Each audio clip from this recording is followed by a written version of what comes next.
enemies, foreign and domestic, shall bear true faith and allegiance to the Constitution of the United States, and the Constitution of the State of California, that I take this obligation freely without any mental reservation or purpose of evasion, and that I will well and faithfully discharge the duties upon which I'm about to enter. Congratulations. We'll sign this to the official for the call. All right, now I need to get you the room. Has the meeting been called to order?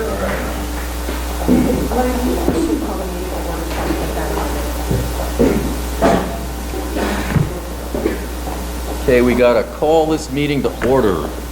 Promptamento. Welcome, you guys. Thank you.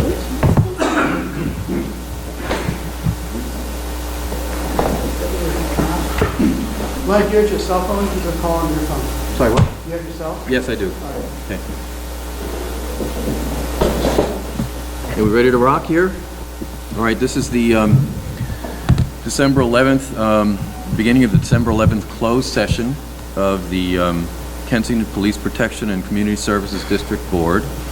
I am Len Welsh, the board president, and at this time I'll take roll call. Vanessa Cordova. Here. Pat Gillette. Here. Rochelle Sheriswat. Here. And Chuck Toombs. Here. Okay, we have just sworn in the new board members, Vanessa and Rochelle. And we now, at this point, will take any public comments anybody would like to make. Linda Lipscomb, please come up. Hi, my name is Linda Lipscomb. I live on Highland Boulevard in Kensington, and I want to take this opportunity to welcome all new members of the board, especially in Len. Thank you so much for returning to your position. I'm glad you're still here anchoring things. I have been, before you enter into closed session, because this is your first time going into session here, I wanted to bring to your attention your obligations to keep anything that you hear and discuss in closed session, in close confidence. Not your mother, not your father, not your mother-in-law, father-in-law, your best friend forever. Nobody else is supposed to hear what you discuss there. The reason I bring this up is that I think it's the last two, but especially at the last meeting that we had, I know you were both in attendance, there was a discussion about loosening our conflict of interest code and loosening the ethical standards, and I didn't like the tenor of that. So I'm just bringing it up to you. I don't know if you've served on a board before and entered into close and confidential discussions, especially with counsel, but you're obliged under the law and under our policy and procedures manual to safeguard the information you obtain in connection with those matters. Thank you very much, and thank you for serving. Thank you for taking the trouble to come out early and give us those comments. At this time, I think we will go into closed session. Okay. Welcome, everybody, to the December 11th public meeting of the Kensington Police Protection and Community Services District Board. I'm Len Welsh, the board president, and at this time I will take roll call. Vanessa Cordova. Here. Pat Gillette. Here. Rochelle Sheriswat. And Chuck Toombs. Present. So we have a full complement here tonight. We swore the new board members in before we went into closed session earlier today, and we're going to do another swearing in now. Is that right? Okay. Yeah, make absolutely sure you're sworn in. We are sworn in.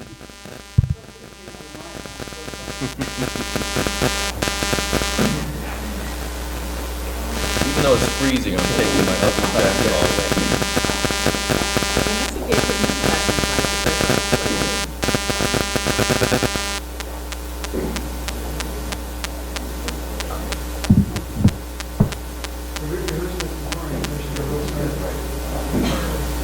Right hand, right hand up to the okay. Repeat after me. I, state your name. Do solemnly swear. That I will support. And defend the Constitution of the United States. And the Constitution of the State of California. Against all enemies, foreign and domestic. That I will bear true faith. And allegiance to the Constitution of the United States. And the Constitution of the State of California. That I take this obligation freely. Without any mental reservation. Or purpose of evasion. And that I will well. And faithfully discharge. The duties upon which I'm about to enter. Congratulations.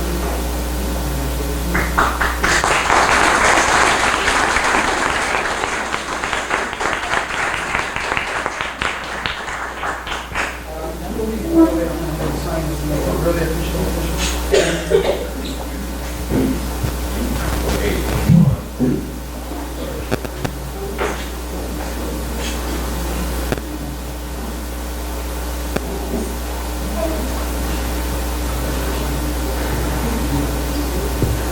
You'll get a copy of this one, and I have a copy for our record. You do have your official.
I don't have my party clothes on.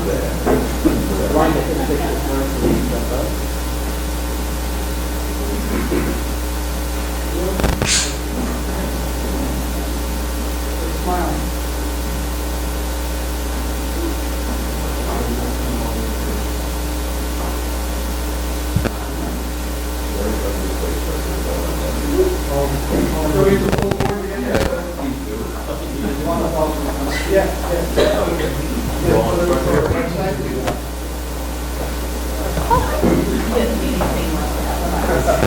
Well, we did better at this.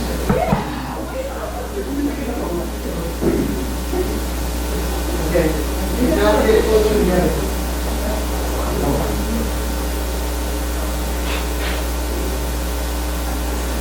Smile. One more, just to take a minute.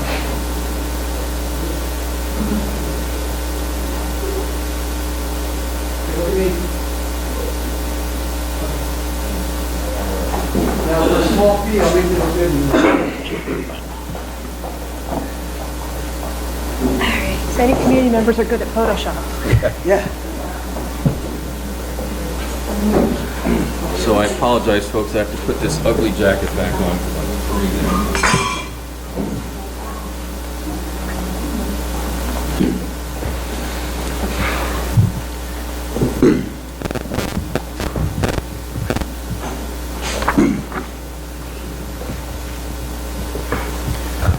Okay, reporting out on the closed session. We had a telephone conference with our attorney on item 1, the Schwartzberg litigation. Schwartzberg et al. Litigation. We received information from our attorney and gave him appropriate guidance. No other action taken there. Item 2, we had a conference with our labor negotiators. No action. Sorry. Is that better? I apologize. Yeah, please do speak up if you can't hear. So should I go back over the first item? We had a conference with, telephone conference with our legal counsel on the Schwartzberg et al. Litigation. We received information from our attorney and gave our attorney guidance. No other action taken there. On the second item, we had a conference with our labor negotiators on the police contract. No action taken there. And a short conference on item A of the third bullet there for the special meeting, a briefing on the General Manager, Chief of Police performance review and contract issues. No action taken on that item, and actually no action taken on the other two as well, B and C. So we now move on to, we take in roll call. Would any member of the public like to comment at this time? Not on an item that's on the agenda. We'll get comments on those items when those items come up. Yes, sir. Yes, I would. Good evening. Now that we have... Can we get your name for the record, please? I'm sorry. No? Okay. Now that we Name have... for the record? Can we get your name for the record? Oh, I'm sorry. I'm That's Carl okay. Kruger. Now that we have a new board seated, and congratulations, and I understand that all of you are going to be keeping an eye on the economic issues of the district, so I don't have to get up anymore and run my mouth, so I can sit back and listen and maybe learn something. So I'm very happy that you are going to be interested in the economic issues of this district. Did I get a yes? Yes, sir. Thank you very much. But I'm sure you're going to be commenting. Go ahead. Okay. This is, okay, Mabry Benson here. The KPPSC board has taken the position that its policies and procedures are merely advisory, yet, pardon me, the board has taken the position, oh, there we go, That's that it. There you its go. policies and procedures are merely advisory, yet rule of law is the cornerstone of our democracy. It is totally reasonable for citizens to expect their governing bodies to follow their own adopted procedures and for them to seek redress if needed. When policies and procedures are only advisory, the question is, at whose discretion are policies and procedures selectively administered? When rules are at the discretion of one person, we essentially have a dictatorship by that person.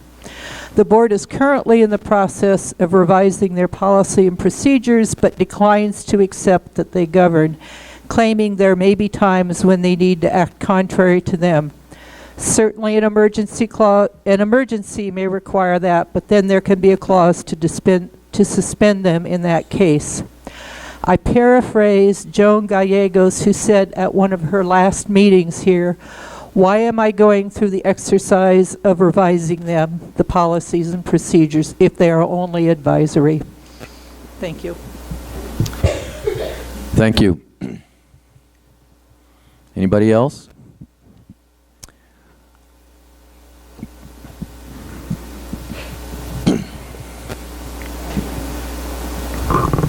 Good evening, Jim Watt. I would like to understand the procedures by which a member of the public is able to get an item on the agenda. The reason I ask that is because after the last November meeting, I sent 3 emails into Lynn Walter, who very promptly distributed them to, I believe, the 2 individuals who were responsible for this, but I never heard. So I would like to know the process by which one is able to get an item on the agenda.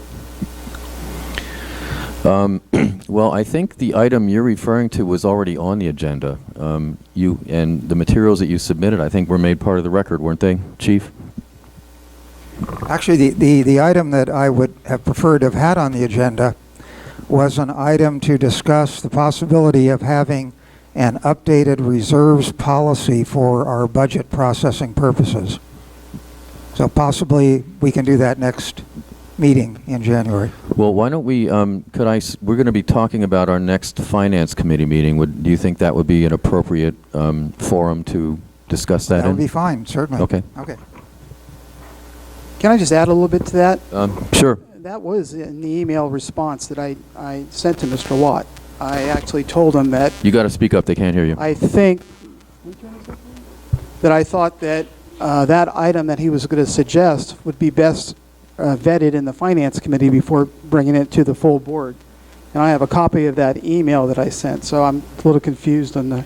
Well, okay. Well, I think we agree now. He said, fine, let's discuss in the Finance Committee. So I think we don't have an issue. And that if I was... got that right. And that's where it was going to be brought up, yeah. What is the clarification of how you get something on the agenda? I actually don't know the answer to that. Yeah, I can answer that right now.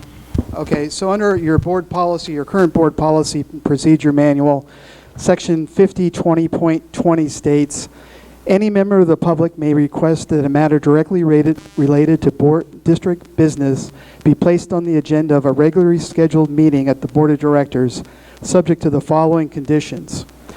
In 5010.21, the request must be in writing. It must be submitted to the general manager, together with supporting documents and information, if any, at least one calendar week prior to the date of the meeting. Under section 5020-.22, the general manager shall be the sole judge of whether the public request is or is not a matter directly related to district business. Under section 5020.23, no matter which is legally a proper subject for consideration by the board in closed session will be accepted under this policy. And under section 5020.24, the Board of Directors may place limitations on the total time to be devoted to the public request issue at any meeting and may limit the time allowed to any one person to speak on the issue at that meeting. So those are kind of the rules. And like I indicated earlier, when I received Mr. Watt's request for that item to be placed on the agenda, my response was I thought it was better to go before the Finance Committee before I went to the full board. And that was the plan of action I was taking. Okay. Next commenter, please. Mark Bell. On behalf of my family, number of people in our community, welcome new board members, old board members. We are very happy to have you here. It's a pleasure to see a swearing in. I've only seen it on TV with our president.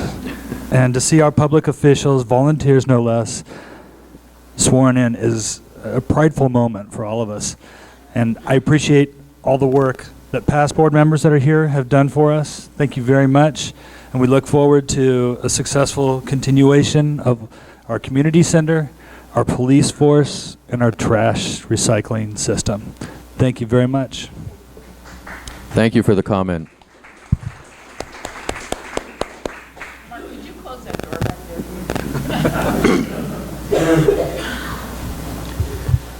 there? Anybody else? All right, then we turn to board members for comments. Vanessa, would you like to kick us off here? Sure. And is this your phone? Is this on or this isn't? Is it? Get real close. Is this close enough? I don't believe A this little bit is. closer. Even closer? There you go. I just want to thank everyone for being here, and I hope, as Pat has said in the past, that this level of attendance is maintained. And just because the election is over, there's no need to disengage. We continue to seek your comment and also your skill set, and there are plenty of opportunities to help us further this community along in a way that is positive and productive and meaningful. So thank you very much for your support, and it's nice to see the faces of old friends and many new ones, and it's just a pleasure and an absolute honor. Thank you very much.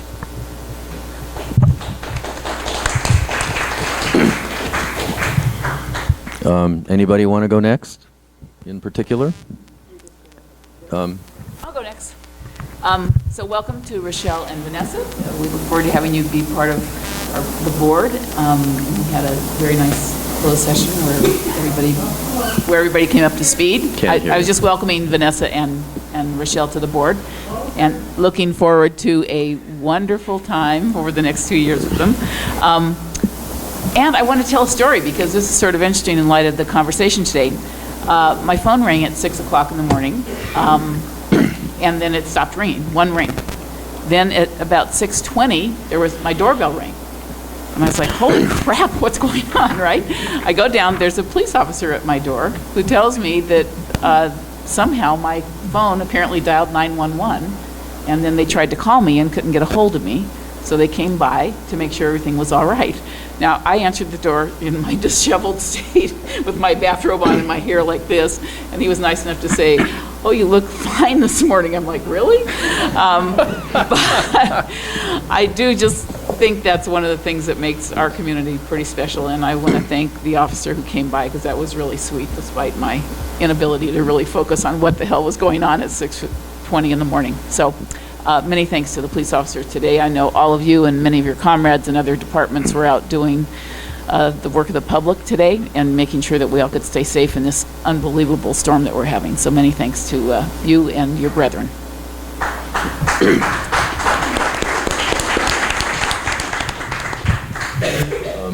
Rochelle, anything you'd like to say? Sure. I'd like to thank everyone for coming out and braving the elements, although I know some of you were shut inside with your children all day, so maybe this was a good a good outing. I want to thank everyone who engaged with the campaign, whether it was with my candidacy or anyone else's. I so appreciate your civic engagement and your volunteering and your interest. It's really incredible, and it's a real gift to all of us. And I hope that if you have any questions, concerns, or complaints regarding the board, myself, raise it with us. Raise it with me. I'm very happy to hear criticism, constructive criticism, I hope, but criticism because that's how we're going to foster an open dialogue and get more engagement. So, and please encourage your friends to come. So thank you all. And thank you to the rest of the board. I look forward to working with you.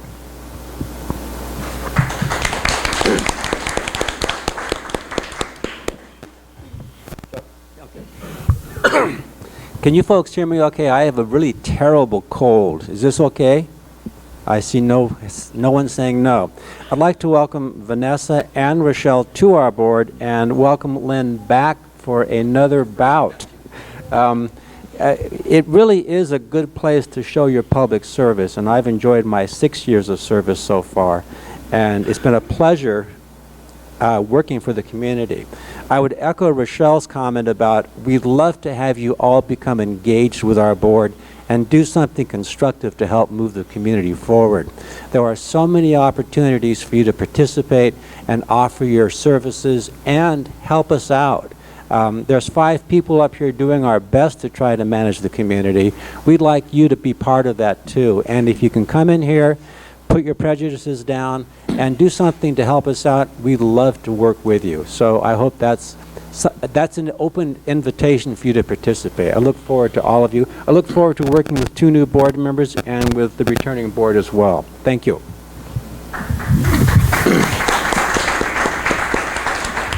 Thank you, Chuck.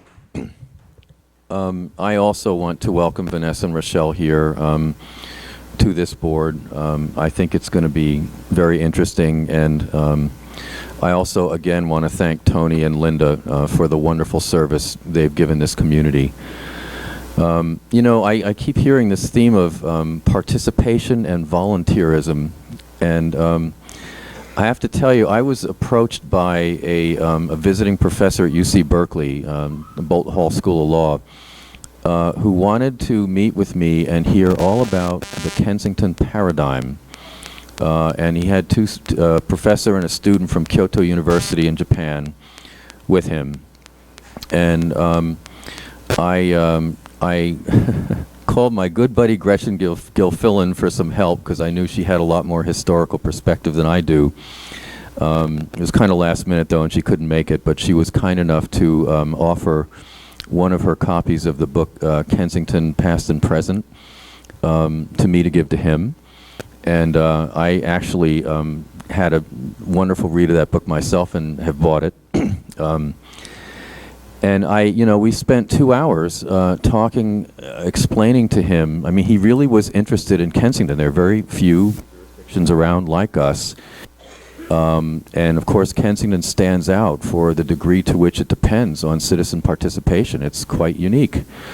You hear closing down parks because the state has to lay off workers, and nobody ever thinks of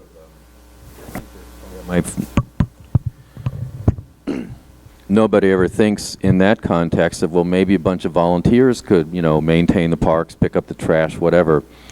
But that's what we do here in Kensington. If something needs to be done, we have very limited staff. We have police who are just about as much social workers as police, which is a wonderful thing. And so, I mean, it was kind of fun talking to him about the way we do things in Kensington, and I'm thinking, in a lot of ways, this paradigm is being tested more heavily now than ever before. We have budgetary issues we're trying to sort out. I think, maybe on the verge of making a more concerted effort to actually get more volunteerism into the fabric of either government or government support in this community. So I just wanted you all to know that people are aware of Kensington. It has a remarkably good reputation, given some of the stuff I've been hearing. I mean, I guess the further away you go, the better it gets. But we're world famous. They know about us all the way over in Japan. And it was a fun conversation, and I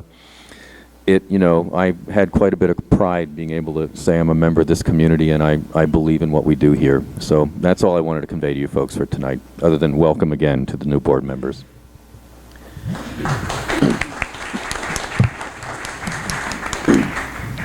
Okay, so let's see. Do we have any staff comments? Lynn? Yes.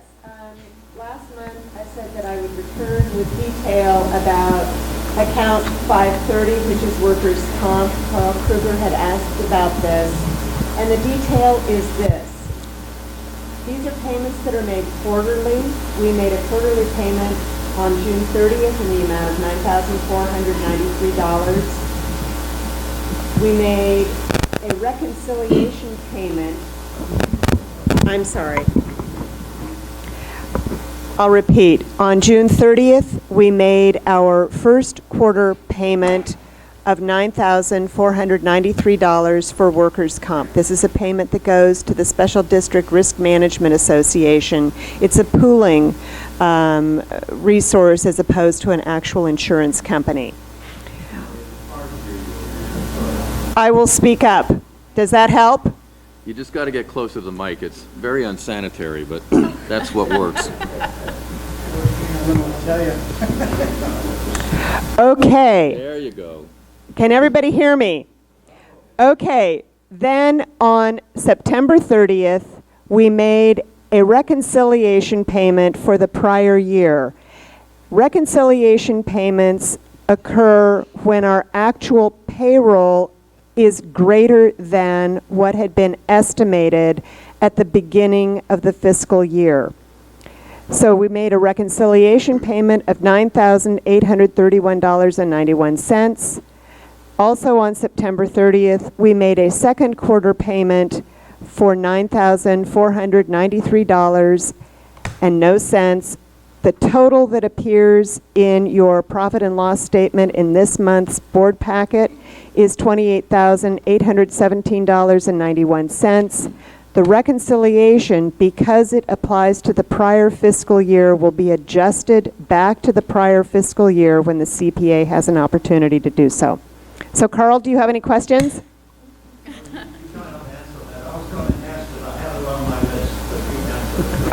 Okay. The second thing I wanted to share with the board is among my responsibilities, I'm supposed to make sure you stay current with your required training. And so to that effect, I received an email from the California Special Districts Association, which provides many of the required seminars. On January 14th, they will provide a webinar on harassment training, Assembly Bill 1825. This is required. I'm sorry, what's that date again? January 14th. This training is required every 2 years. Then on January 29th, there is a webinar, Rules of Order Made Easy. On February 10th, a webinar, The Essential Guide to the Brown Act. On February 18th, a webinar, Understanding Board Member and District Liability Issues. February 26th, a webinar, Introduction to Special District Finances. And then the last one I want to bring to your attention will be on March 4th, which is a webinar, Required Ethics Compliance Training. This is Assembly Bill 1234, and like the harassment training, this is required of elected representatives every 2 years. So thank you. Lynn, would it be possible to put that in an email and send it? Absolutely. Thank I you. just wanted to get it to you right away. I just received a correction. New board members have to take the required training within the first year of holding office.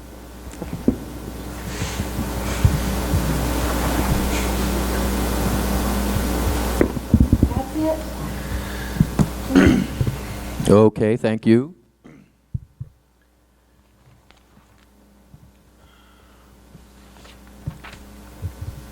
Next, we have our famous consent calendar, and I'm wondering if any member of the board or member of the public would like to take an item off the consent calendar or discuss it anyway first before it's put up for adoption. Carl? Come on up.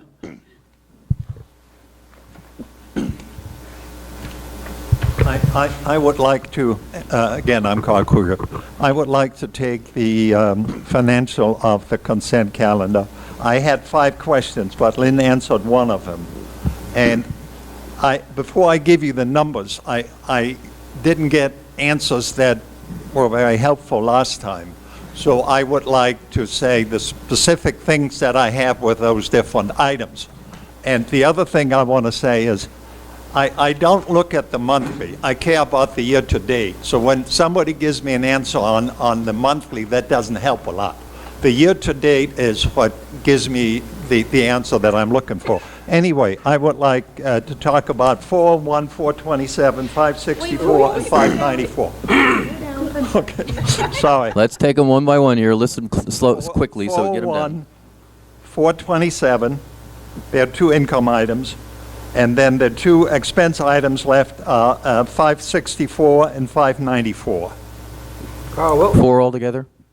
Yes. 401. 401, 401, 427, Yes. 564, Yes. and 594. Okay.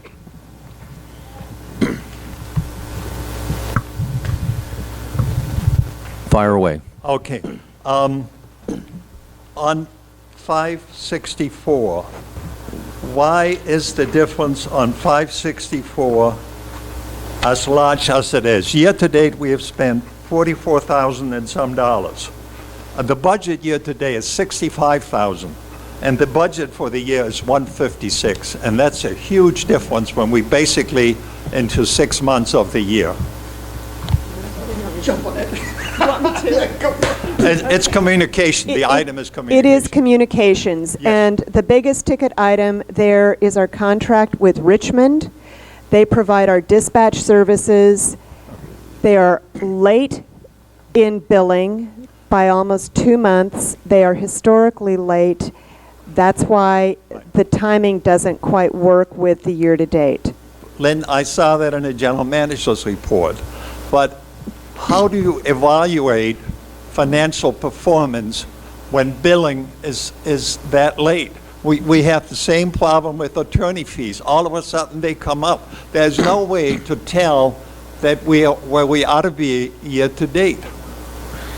Well, unfortunately, we have no authority over Richmond's radio communications, And so, you know, the good news is they bill late. That means we keep the money for an extra period of time. Can I clarify something, Carl? Are you looking for, like, we don't know exactly what we're going to get billed, but we have a general ballpark idea. Are you looking for some sort of breakout of what we, you know, over a 12-year period, what the monthly average should be given our history with that line item? Is that what you're looking for? I'm looking for not having surprises at the end of the year. I would like to basically know where we are.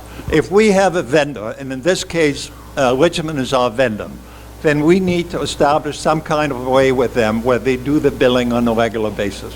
Anyway, I'll get off that. I don't want to tie up this whole thing here because I'm feeling guilty if I'm up here and other people don't get a chance to speak. Anyway, on 594, it's a relatively small item, but it's year-to-date, the expenditure is 4 times what the annual budget was. That's a big item. Okay, Carl, I think we visited this one last month, and I'm happy to explain it again. The board approved the budget, and then after the budget was approved, the board made the decision that it felt it was important to the community for improved community relations and communications to redesign the district's website, and they approved an amount of $7,500 for that purpose. Okay. And so that's why that number is Okay. over budget. Thank you, Lynn. I'll get on the board when I feel like it. I have a question on 401. Why are we so far behind in getting the revenues? Lynn doesn't need any help. She's doing well. All right. At the beginning of the fiscal year, the county issues us a credit because the county hasn't received all of our checks. You know, we all write checks for property taxes that were due yesterday. So when And the county... you convinced me to pay it, so I decided to pay it. Thank you. Okay, so when the county actually receives those checks, then it converts that credit into an actual dollar amount, and it isn't until they actually get the checks in the mail that they know how much money they're actually going to distribute to all the different agencies. So the year-to-date budget probably should have reflected that. The final item I have, and I'm going to get off then. It's 427. Carl. And Could you back up just a minute with Okay. your statement that somehow we would change the budget to reflect that we don't get payment for a certain time? Is that what you're saying? no. See, if you have an annual budget and a year-to-date budget, you would like to reflect the year-to-date approximately where you are in a year, and that isn't here. I mean, what it does 100% of the year. See, the annual budget and the year-to-date budget is the same thing. Well, for 401, it's actually different. Oh, I'm sorry, you're right, it is the same, yeah, I see. Okay? That- Am I right? Carl, that's because the county notifies us and lets us know at the beginning of the fiscal year what the credit is going to be, and then there is a true-up when the cash is actually received by the county and then distributed to us. I'm going to give up on 427 because I don't want to tie up the whole meeting. There are more important things to talk about. Thank you.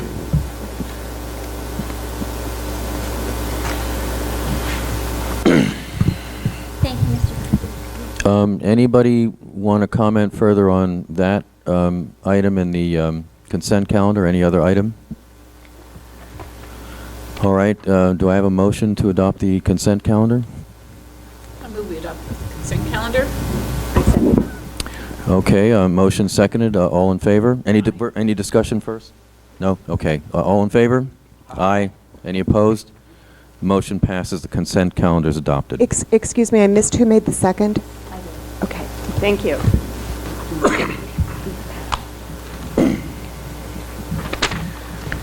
Okay, the first item of new business is about the Kensington Police Officers Association proposed contract.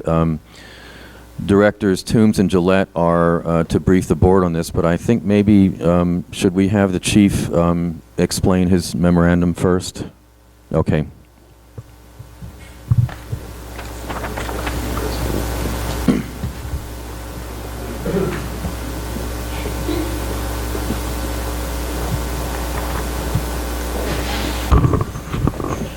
Try it this way so make sure everybody can hear me.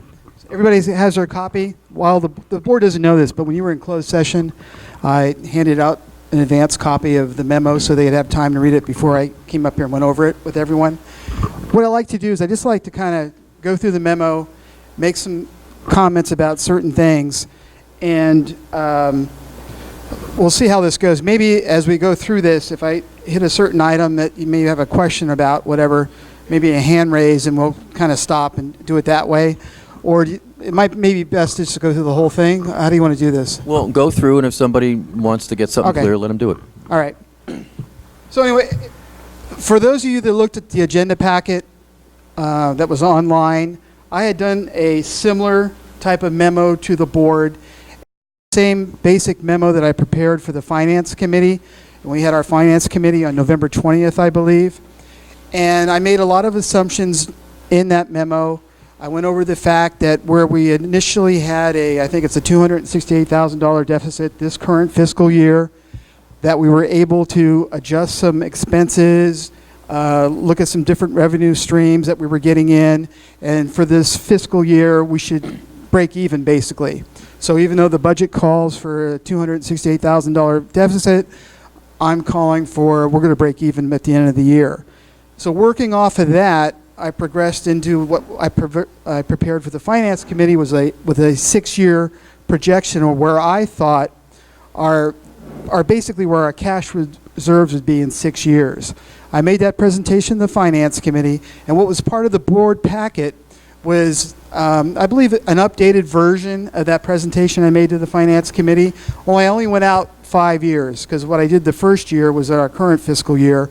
I said basically, okay, we're going to break even this fiscal year. Moving forward the next 5 years, this is where I project we'll be. And at the end of that memo, I think I estimated we'd be at cash reserves about $890,000. I don't have that memo in front of me. Well, since that time, members of the community, they put together their own financial analysis for the next 6 years, and that kind of contrasted a bit with the one that I had put out. So one of the things I do have to thank Mr. Watt for was he brought to my attention at the Finance Committee meeting that CalPERS is where we actually get our retirement benefits from. They actually are changing the way that they calculate how much the district or any municipality actually, their costs for paying for those pension benefits. So that new way of calculating actually changed my numbers and my assumptions on my original memo. So what I did, and what's before you tonight, is using the new CalPERS formula, and the difference is about $54,000 at the end of the 5-year period. So while I was close, I was off by about $54,000. However, one of the things that I also had to recalculate was the calculations of the officers' payments in to the CalPERS pension fund. So what I want to do tonight is just kind of go over the memo with everyone that I prepared for tonight and see where we're at as we move forward. So as everyone knows, the district's in the process of considering a draft MOU, Memo of Understanding, which dramatically changes the method on how police officers share the cost of their pension and changes the ability of newly hired employees to accrue rights to a health plan on their retirement from service from our district. For those of you that aren't familiar with this is very important. This is a big concession by our POA. They're basically now going to be agreeing to pay into their pension fund where they never had done that before. Now, part of that is in response to PEPRA, which is the Public Employees Retirement Reform Act that was passed, about 2 years ago now? And that act basically comes into effect in 2018, which does require certain mandated changes. Now, what the board and the POA has done is they negotiated this contract that's going to, take place for the next 4 years that actually gets them to their PEPRA contributions ahead of schedule. So that was a big deal in this thing. The second part of the contract that people should be aware of is that the fact that the medical benefit has been changed for new employees coming in. Now, you might ask, well, why can't we change it for the current employees? Well, we can't by law. They have vested rights. But new employees coming in, not only under PEPRA will they be changing their pension amounts. So instead of having what we call the 3% at 50 plan, which is basically when officers under what we call the classic membership, when they turn 50 years old, they can retire, and what they would get in the pension would be 3% a year of their salary. So like if they turn 50 and they worked for 20 years, they would get 60% of their salary for their pension. That's been changed by PEPRA, so moving forward with new hires, they now have to retire at age 57 to get a benefit of 2.7%. What does that mean for the taxpayers? It's a lesser pension being offered, and it means that it costs the district less as you move forward. So those are the two main things of this contract that was negotiated between the district and the KPOA. And I think, at least I think most of us agree that those are two major changes and major components of this new contract. The question is that's out there and it's being discussed is whether or not the district can afford these changes. I've reviewed the comments submitted by members of the community as well as my own financial projections. I've also spoken with CalPERS representatives about the recent changes to its methods of accounting for employer-mandated contributions to PERS, which is the retirement system. CalPERS first provided guidance on this to the district through its October 2014 memo captioned 2014 Safety Plan of the Kensington Community Services District.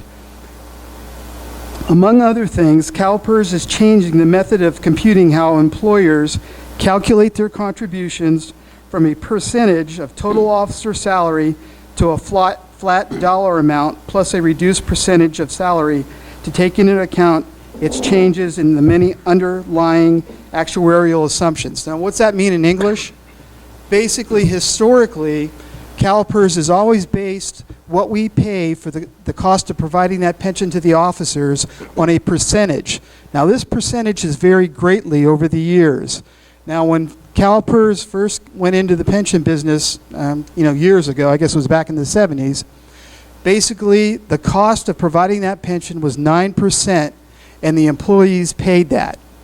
Now, over the years, when CalPERS had made good investments, bad investments through good economic times and bad economic times, that percentage has changed. And the way that CalPERS has basically done it, and they've never changed that 9% of the officer, as we call it, or employee portion. That's always stayed constant.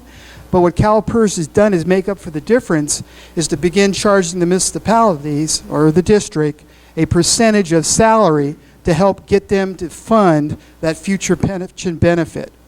So, like, over the last several years, that amount has varied greatly. I think as early as, I think in the early 2000s, 2001, 2002, I don't think the district paid anything in addition to that 9% that the officers were to pay. I got to backtrack a little bit here so I don't confuse everybody. In about 1984, one of the things that was negotiated between the district and the Officers Association was that 9% that they were supposed to be paying into their pension, they forego a raise, and that 9% was picked up by the district.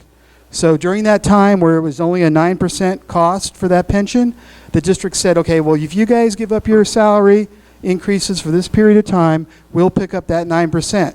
At the time, it was probably a great deal. Little did we know that, 20 years down the road, that CalPERS would be asking for 40 to 50% more to cover that pension cost. And that's basically what has happened now. Like I said, in early 2000s, the district didn't have to pay. CalPERS was flush with cash. So they didn't charge governmental agencies or our district anything to provide that benefit to the employees, except for that 9% of the employee's salary that the district was now picking up. Okay, so now we're moving forward. So what happened over the last 10 years? Well, the same thing that happened in all of us. The economy changed, right? First we had the real estate, first it was the stock market that tanked because of some, a lot of people blame it on Enron. But what that did to the stock market, and that's where CalPERS makes most of his money, is in the stock market. The second thing happened like a year later when the real estate market started to crash. Once the real estate market crashed, CalPERS was heavily invested in real estate. So now all of a sudden CalPERS has to make up all that money they were losing in their investments. And how do they do it? They actually go back to the districts and the cities and they say, well, now instead of paying, say, like in 2004, I'm just guessing at the number now, but the district may have had to pay like 12% in addition to the 9% for the officers. Now CalPERS is saying, well, now you're going to have to pay 20%. The following year it goes up to 22. The next year it goes up to 25. So what we found in the last couple of years, currently, not only does the district pay 9% of the officer's salary to CalPERS for the pension benefit, which we call the officer's portion, but they also pay 38.623% of all salaries. So what that means is you take the 9, add to the 38.623, so now we're looking at 48 cents on the dollar of salary paid has to be paid by the district to CalPERS to provide that pension benefit. That's what the big issue is. So now what has happened? We have pension reform. That gets passed a year or two ago. And we're negotiating a new contract. The district and the Police Officers Association, they come to the table and they basically agree, okay, we're moving forward. We're going to move forward with this contract. You give us a raise and we'll pay a percentage back into our pension benefit.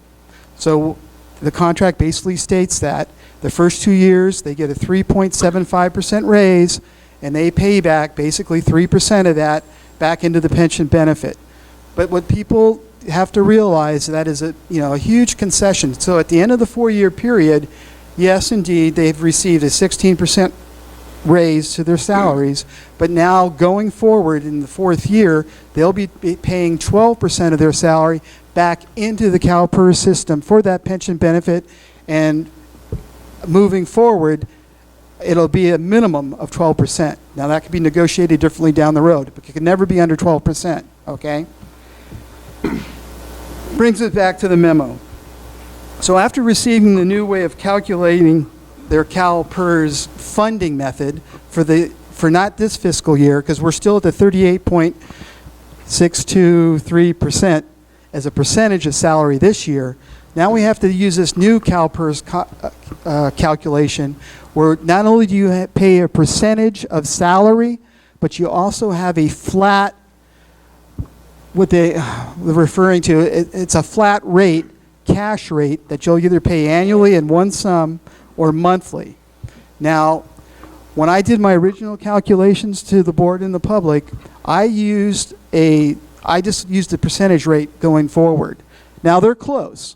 I mean, when you look at it over a period of 5 years, I was off by $54,000. So they are close, but there is that difference. Now that's all addressed in this new memo. So what's also included in the memo is the back pages is one, my new spreadsheet with where I think we'll be in 5 years and how we get there, okay? And that's the first 2 pages. And then the second part of that is my worksheet that actually breaks out how I calculated the amounts in my first little chart. And why I thought that was important, because basically, this is the key. It actually takes the salary that includes the new officer the raises for the officers each year, and it calculates the new way CalPERS is calculating, how much we pay for that. It also uses the ULA, which is basically that cash portion, and it gives the total that the district has to come up with. And it also shows the officer's portion in the first 3 years and how much of that officer's portion that they are now picking up. And then in year 18, I'll take it back, 17, 18, it actually shows where they're actually picking up 12% of the cost of their benefit, okay? And the reason I think this was so important is because it actually breaks the numbers out.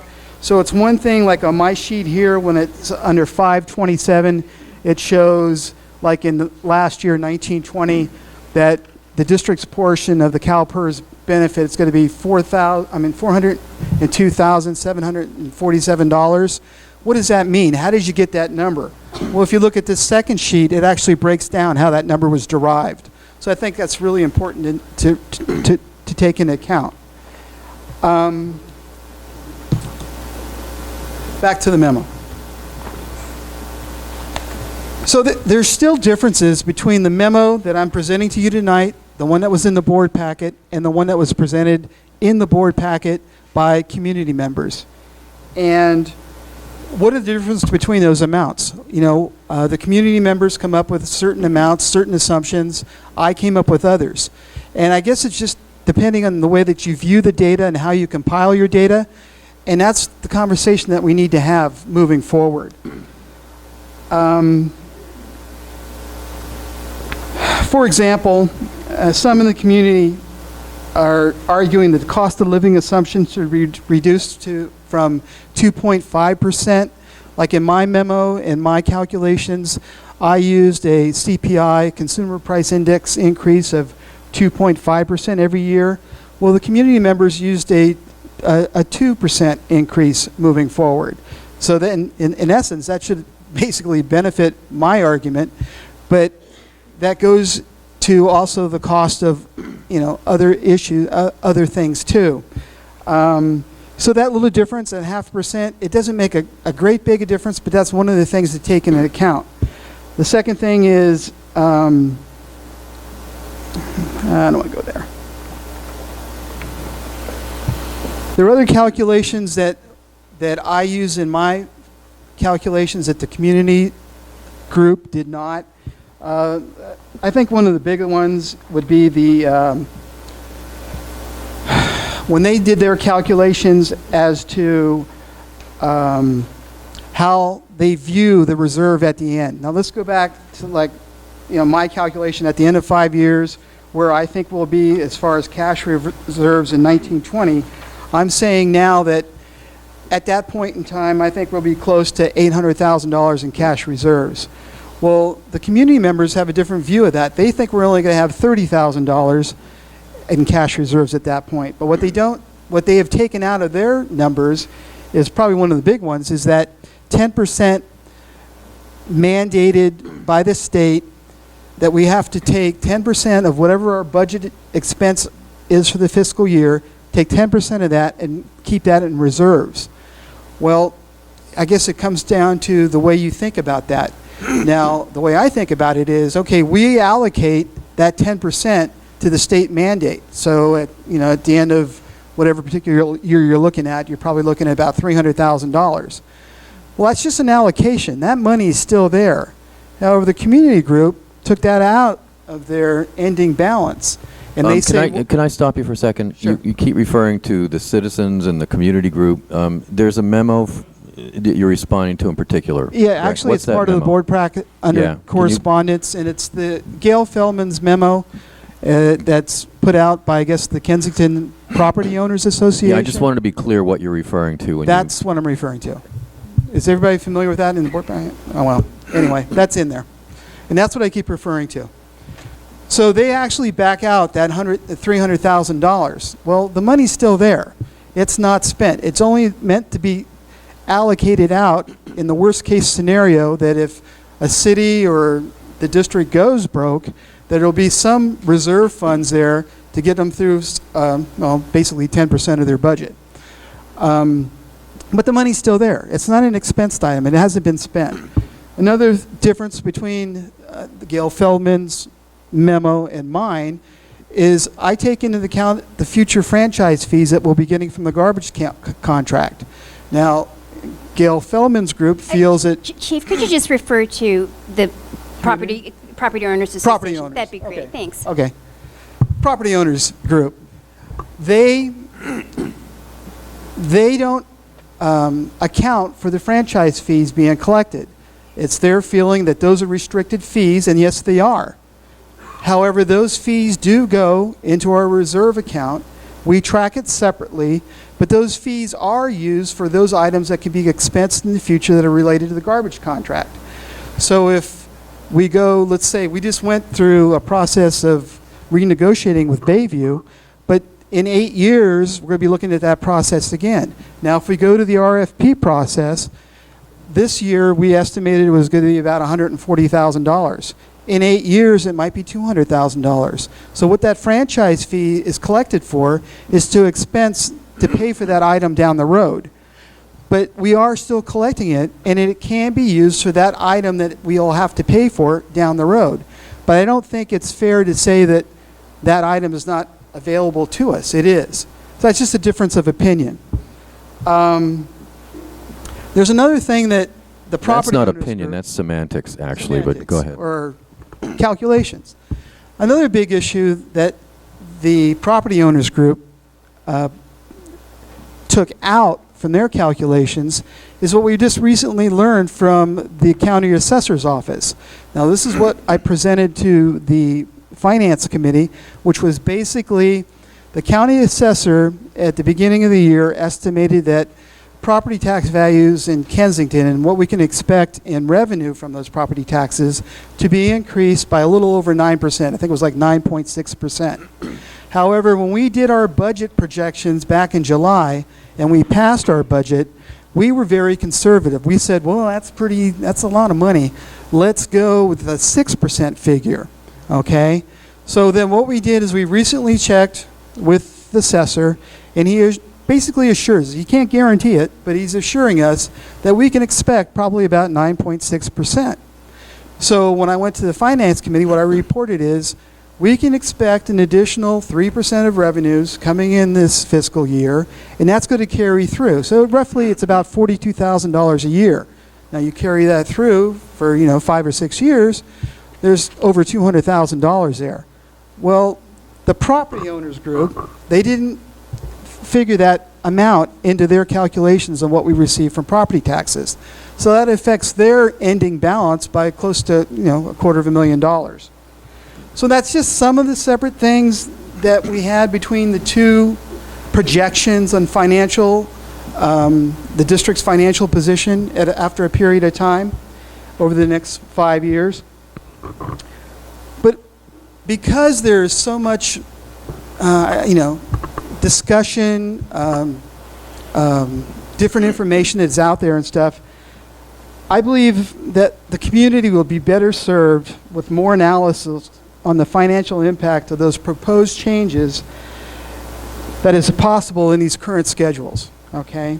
So what I'm recommending tonight to the board is that it postpone a decision on whether to vote on the draft of the MOU until it's had a chance to carefully analyze these spreadsheets with the assistance of the district's independent accountant. And to that end, I recommend that the Finance Committee meet in January with the district's accountant and with other interested citizens to comprehensively review the underlying assumptions and its own recommendations about the 6-year analysis submitted for consideration by the board for consideration at its January meeting. So that's basically where we are and where I'm at with presenting this memo to you tonight. Having said You have a question, Chief? Yeah. Hi. Gail.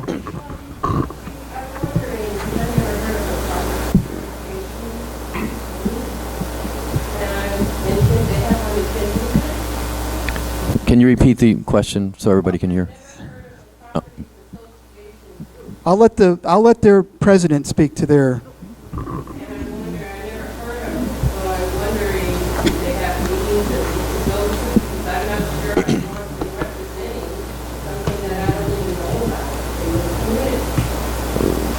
Thank you.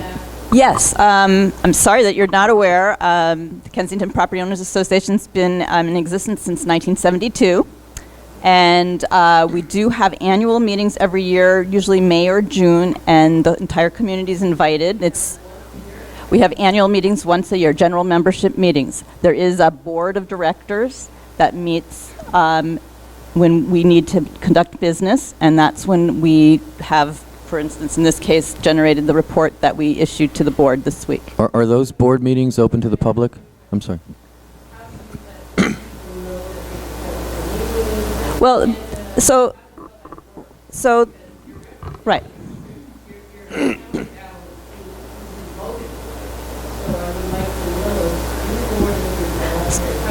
Right. So the organization is a 504c under the tax law. So we're a private membership organization.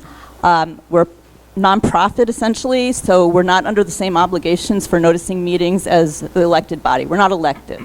It's an appointed volunteer organization, and people can contact us. I think my phone number should be in the Outlook. If it's not, it's on our directory that we've issued.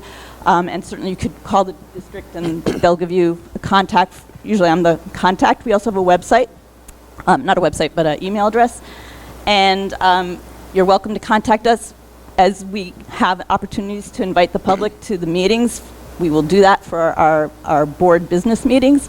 And then other times, again, we have this annual meeting for the general membership where everybody is welcome, and we have speakers and we educate the public about issues that we're concerned about, and we get to air different viewpoints at those meetings.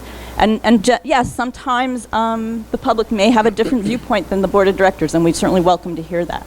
Thank you. Just to clarify, are the board of directors meetings open to the public? Well, as I said, if we're conducting business, we may choose not to open them. And again, as I said, we're not under the same obligations as That's public entity, what I'm right? asking, yeah. So, yes. One other thing I want to say before you go, I want to thank you, and I want to thank Paul Watt for doing all the homework you've done. I'm sorry, Jim Watt. I'm sorry, Mr. Watt. Can I just add that, really, it Thank you. was a really group and effort, and Paula Black has been incredibly helpful and pivotal in this information gathering, as well as Christine Hafner, who are here, and John Sullivan, I don't believe, was able to make it tonight. But all of us worked on this together. It is not a product of Gail Feldman. Thank you. Okay, well, I can see that a lot of work went into it, and I wanted to thank Mr. Watt again for bringing the information he brought to us at the last Finance Committee meeting. I just want to make sure I didn't forget to do that. And I can tell you guys, I can see you guys have done a lot of hard work on this, and it's an interesting contrast, as the chief said, and I think this is it's gonna be a good discussion we have next time around. Okay, Gail, you wanted to finish your comment, I think.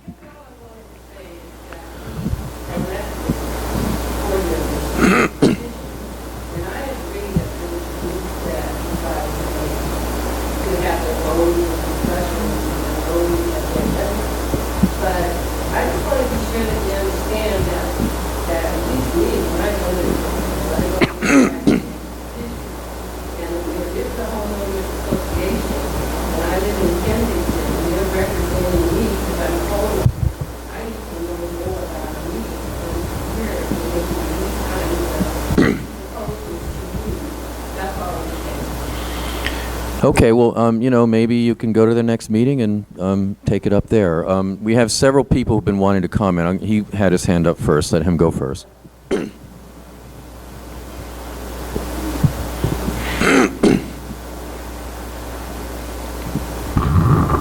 So I'm Anthony Knight. It's my understanding that this board has a finance committee that meets 4 times a year. We have a lot of representatives who are citizens who are representing us on that board, and they go over our finance. We hear from Carl Kruger, for instance, at every meeting. He seems very much involved in that. I'm very concerned that what I'm hearing this evening is apparently we have a second finance committee that's under the umbrella of the KPOA that are doing their own research and coming up with their own conclusions. To me, that sounds like a big problem. And I would like to ask the KPOA not to be doing these things in isolation. It isn't clear to me that you invite the public to your meeting. Gail was trying to get at that question, that your meetings are publicized and that you would welcome outside participants. If I'm wrong, come back up here and correct me, please, when I'm done. But I don't like the idea of having two finance committees, and if I were a board member here, I wouldn't like that either. Did you want to respond, Gail, or not? Again, I'm happy to have people contact us, and as I said, we're an organization that has to conduct business, and sometimes we may not be able to include the public at some of those meetings, but I think for the last 10 years, stood up at every annual meeting and asked for volunteers from the community to join our board of directors. Okay, over the years, we have lost a number of people who have volunteered for years who've passed away or moved out of the community. And as an organization, we depend on volunteers. So just like KIC, of course KPOA would involve anyone in the community who wants to step up. And some people have volunteered to say, I don't want to be on your board, but I'm willing to help. Jim Watt just spent an enormous amount of time helping us with this document. So I guess I have to say that, Anthony, I think you understand, you're on KIC, you've been on KIC for a long time. KIC has, well, in the past, you have, and you've done a lot of volunteer work for them, and I think we all do our share, and it's not a separate finance committee. Okay, well, can we leave it at there? And if you could just say one thing, Gail, for me, would the next opportunity be for people to go to one of your meetings? Do you have any sense of that? Okay, all right. Mr. Welsh, can I say We have a board member who'd like to say something here. Excuse me, Mabry, can you let Ms. Benson, Vanessa can speak? I interrupt you just before you speak? I asked Gail if I could join their meeting to look over the numbers, and I'm not a member of the Property Owners Association, but I met with Gail after the fact and listened to what she had to say, just as I've listened to individual residents about what they had to say. It's not the only alternative that's being proposed, and I've heard from at least 12 residents who had more numbers, different approaches. So it's not one way or this way, it's many ways, and I think we should welcome as many perspectives when we're looking at an expenditure that, is going to significantly impact us long term. So, it's members only, that's their tax status, and that's what it is, and I'm sure they'd welcome in more members and volunteers. But I have a comment as well. Go ahead. So I too, I would join Vanessa in some of that sentiment. I joined Vanessa in some of that sentiment. I think the difficulty is that calling it the Kensington Property Owners Association, I've lived here for 38 years. I have no idea who's on the board of directors for that. So maybe you can make that more public. And I do think it would behoove you guys, if you're going to present information under that name. I don't care if any individual presents information at the meeting. I'm totally in favor of that. But it gives a status to it that may not be appropriate if people in Kensington don't know what it is. I go to the meetings once a year, but I had no idea you had meetings or that you had a board of directors, to tell you the truth, and I'm pretty involved in the community. So to me, that's the issue. It's under the rubric of Kensington Property Owners Association. I welcome the information. I'm pleased that Mr. Watt participated as well, even though he's not a member. If I'd known you were meeting, I would have come to your meeting too, but I didn't know you were meeting. So many thanks for the input, though. I do think that's what we're here to talk about, and I don't want the discussion to get diverted too far into this person says this person. Let's just talk about the issues that are at hand, which are the financial implications.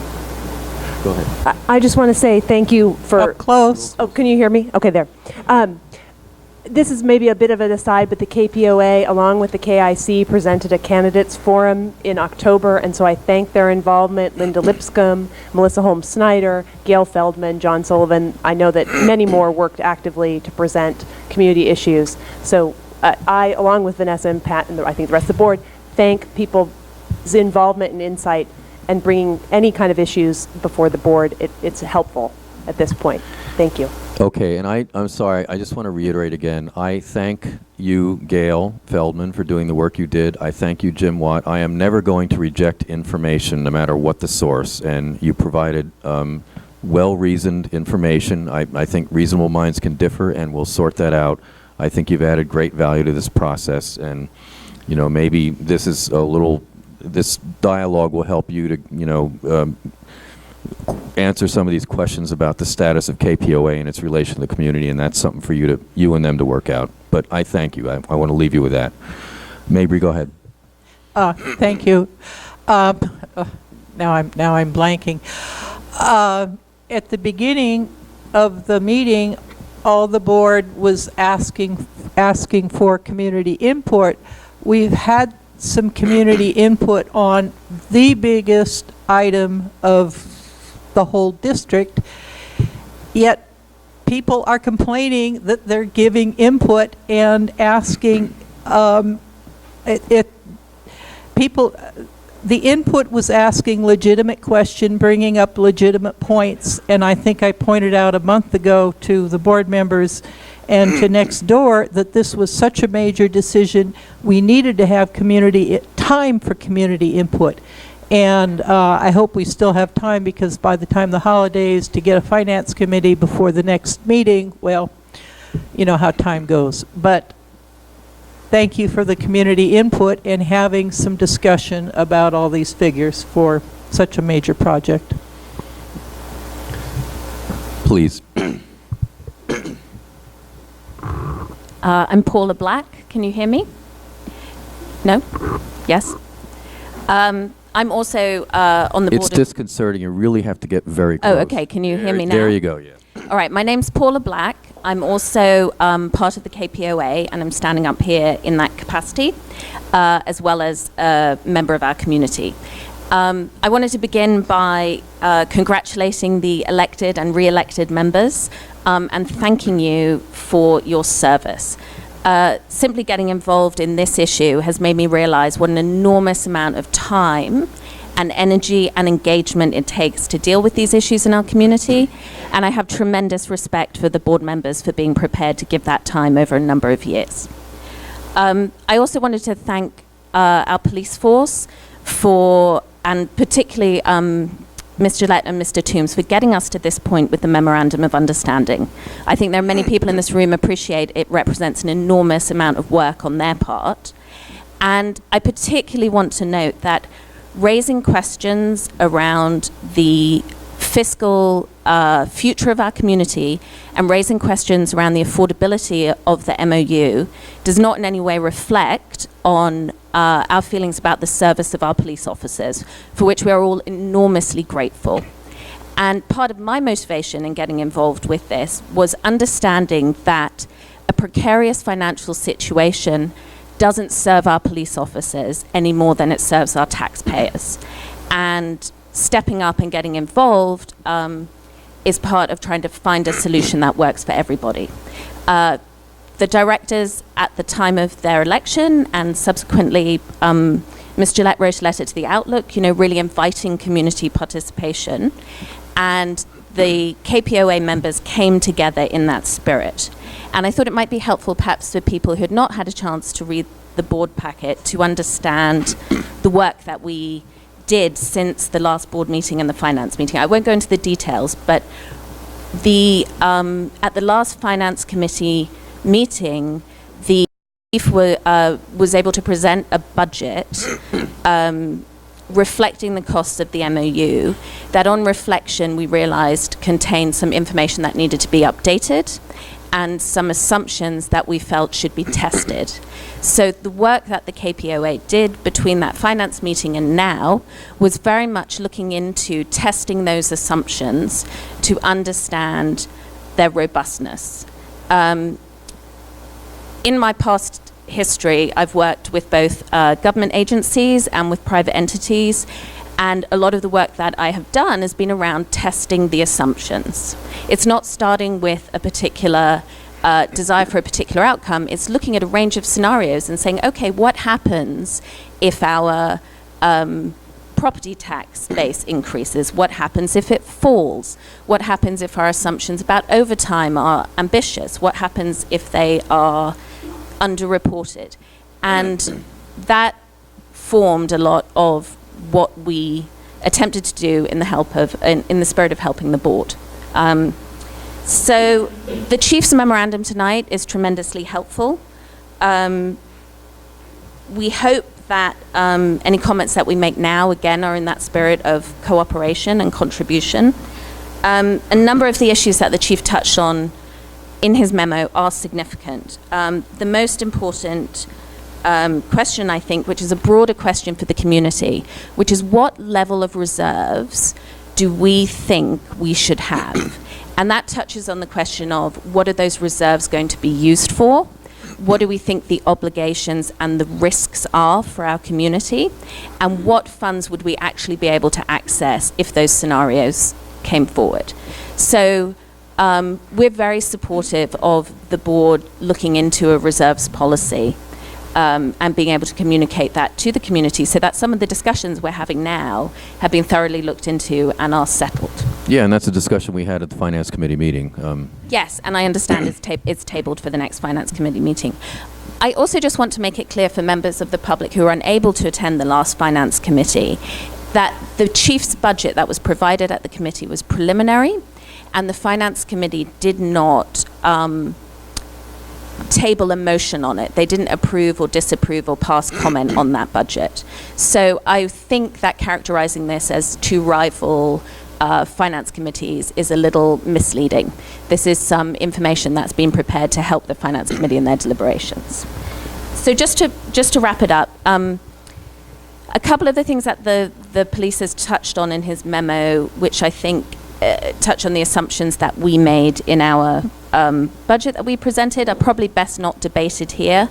We consulted with the county auditor. We're very happy to sit down with the chief and board members to explain the rationale behind some of the assumptions that we made. Well, I'm hoping that the next Finance Committee meeting will allow us all to dive into this. Yeah. I think that's going to be the good forum to do it. Okay, thank you so much. Just to finish, I just want to say we've had an incredibly constructive week discussing with board members. And we hope very much to be able to bring our energy and our experience to the table in helping you go forward. Anybody who's willing to roll up their sleeves and help us do the work is quite welcome. Thank you again. I cannot top that. That was perfect to see kind of a commitment with Chief Harmon's finance and whoever's on their finance committee and you all to continue working together. It appears that Chief Harmon has certain rules, laws, regulations that he has to abide by, and it may not be the same ones that you're familiar with. And likewise, you might have something to share there. It would be, I think, very beneficial to come together. Thanks. Good evening. Can you all hear me? No. And can you state your name, please, for us? Is that better? Is this better? God, all right. Can you state your name for the record, madam? Absolutely. My name is Ciara Wood. I'm a former board member. I want to ask a question. I bring this question to the board. This also has to do with assumptions that may be lurking or may be part of a thought process. And that question is, it regards the affordability of whatever choices you make. And if in fact you are considering a contract that is beyond what can be funded without going to the voters subsequently to ask for property taxes to pay for this contract, I really think it's terribly important that you're straight up with the community right at the beginning. Because coming back to the community and saying, well, now you've got to pay for it, I think that's duplicitous. So I think it's terribly important that all the assumptions are right out on the table so we can discuss them. Thank you all very much. Thank you.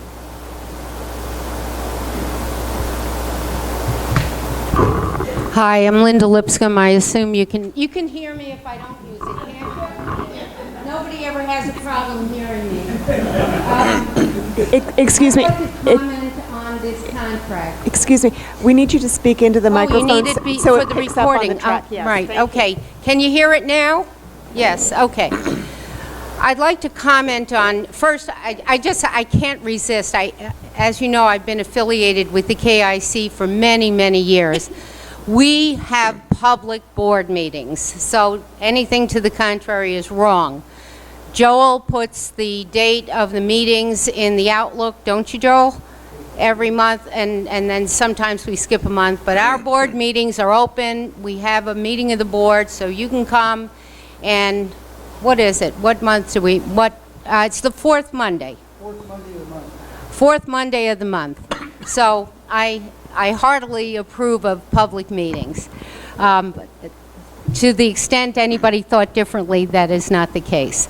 So you can, any one of you can show up at the meetings. You don't have to be on the board. And we welcome you to join the board. We can always use more board members. Now, this contract, this MOU, was up in June. There has been a lot of negotiation that went on. It's been extant for some time now, and the board members should have become familiar with it, the new board members, because it's been out there ahead of the last meeting as well.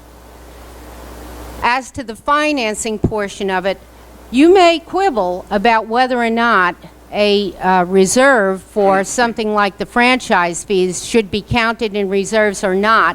I can't think of a good argument why it should not be. You may state that, gee, we're not going to count a 10% reserve as part of the reserves you have because that's legally required, so you're not going to end up with that. It's foolish. Let's get this done. Let's come together. Let's have it out on the table in the next Finance Committee, and let's get this contract done the next time, because these officers have been waiting for that contract. And if you can't, then you better build in some kind of retroactivity to it, because we have promised them we will deliver a contract. The reason that this district exists is for the police protection of this community in largest part. That's why we're here. They are our government. They keep the peace. They keep us safe, and they perform many, many, many of the social tasks of this community. So I want them to be well paid. I want them to be under a contract, and I don't want them to be in this never, never land of, well, gee, are we going to include this or that? Let's get the facts and figures on the table at the next Finance Committee meeting, put the MOU on the agenda, and get it done.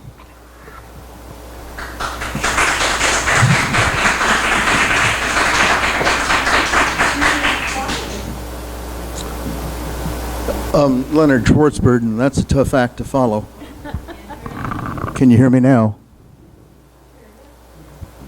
Good. I just want to say how pleased and gratified I am personally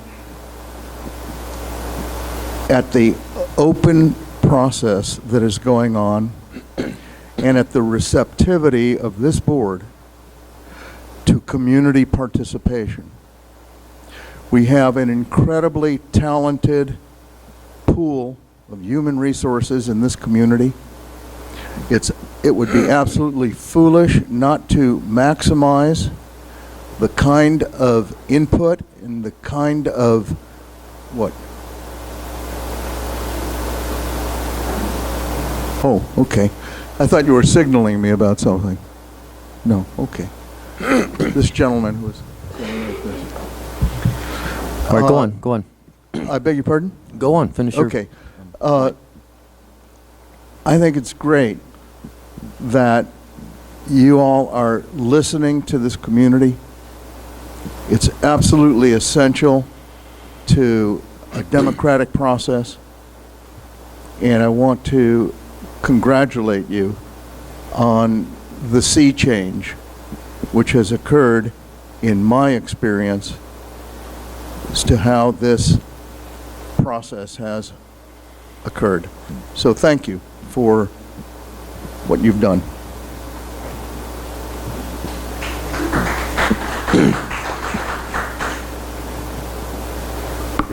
My name is Chris Hafner, and I am a member of the KPOA, and I have been a member for the last, I think, 6 or 7 years. And I can only say that we would like nothing more than to have more members, more participation. After the public meetings that we hold in June every year, often we'll feed back to the community and the outlook. We did an article that described the issues that have come up. We asked for new board members. And I'll just give an example of one thing that for KPOA has done so people know. The district always consults KPOA for things that involve decision-making in the community that affect the property owners. One thing was the road resurfacing contract.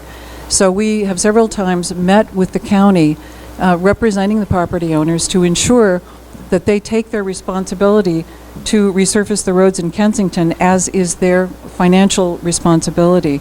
So it's that kind of thing. And if people would like to get involved, we'd like nothing better. I want to just say that, first of all, congratulations to the new board members, and thank you for your service. Many of us in the community, I think, have been involved in this work because we really are concerned about the affordability of the contract. We are very supportive of the police services that the district provides. We think that it's simply important before any vote is taken on the contract that we do have an accurate and complete picture of the financial impact of the contract, and that we want to be assured of our ability to cover these new expenditures without, number one, a new tax ballot measure, and number two, draining the reserves to a point that is dangerous for the community. And I think these are just very healthy questions that we should be asking. And I'd like to just suggest one more thing, and that is the numbers obviously are the key, and those will be discussed in the January Finance Committee. I think a part of that discussion also needs to be how the community is going to look at, within the police department, efficiencies and future potential cost-cutting measures that can also be implemented to counterbalance the increase in the cost of the new contract. And I really hope and believe that that should be a part of the conversation. So thank you, Chief, for the revisions that you made and acknowledging that there are some outstanding issues. And I'm very thankful that you decided to postpone the vote on this contract for that very reason. Well, he hasn't decided. He's just recommended. Well, that decision still has to be made. Excuse me. That is, your proposal. Yeah. So we look forward with KPOA and other members of the community to work with the Finance Committee to reach an acceptable outcome to this. So thank you. Thank you. Anybody else from the public on this? Mr. Conrad. My name is Peter Conrad. Some of you might remember who I am. I think that the recent comments about how you parse the numbers on this budget aren't the point. I think the point is, at that recent Finance Committee meeting, there was a 6-year look ahead that was presented, and while the deficit for this year somehow was able to vanish, all the remaining years, the 5 remaining years, showed a deficit. Well, they also included the minimum contribution to the reserve, but how can you say that you're providing a reserve with one hand while spending the money to create a deficit with the other? So I think that there is a serious problem with the budget, and we all know that the important big nut in the budget is the police. So somehow these things have to be reconciled, and I don't think that you can just do it by pushing the numbers around or saying, gee, we got to do this contract because we've spent so much time negotiating it. Measure 5, which was on the ballot, I think that most of the candidates in the recent election supported Measure 5, and the idea was that if it were passed, fee. I've been reading it as 5 since the first day. The idea was that this would maintain some breathing room for the board to enable it to put our fiscal house in order. But if we approve the contract that's on the table as is, I think it sucks the air right back out of the room. The proper order of things, I think, is to fix the budget. And involved in fixing the budget is fixing the police contract in some way, whether it's a matter of increased efficiencies or changes in how the police department, I like to call it a department rather than a force myself, but the way that it operates, the way that it serves the community, the equipment that it has, the automobiles that it uses, are there savings here that could actually provide us with a better police department, more suited to our, ever more suited to our little community, save us some money, balance the budget, and keep our police. Thank you, Peter. Can I speak? Sure. Jim, if you don't mind, actually, I appreciate what Lynn did. He reversed the order and let the public speak first, but traditionally the board gets to speak first on this, and I haven't had my say yet. So do you mind if I take your airspace for just a couple of minutes? I'd just like to compliment Peter Conrad on his sweater. It really looks good.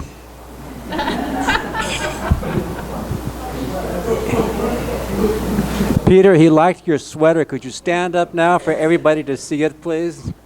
Peter, you have to stand up.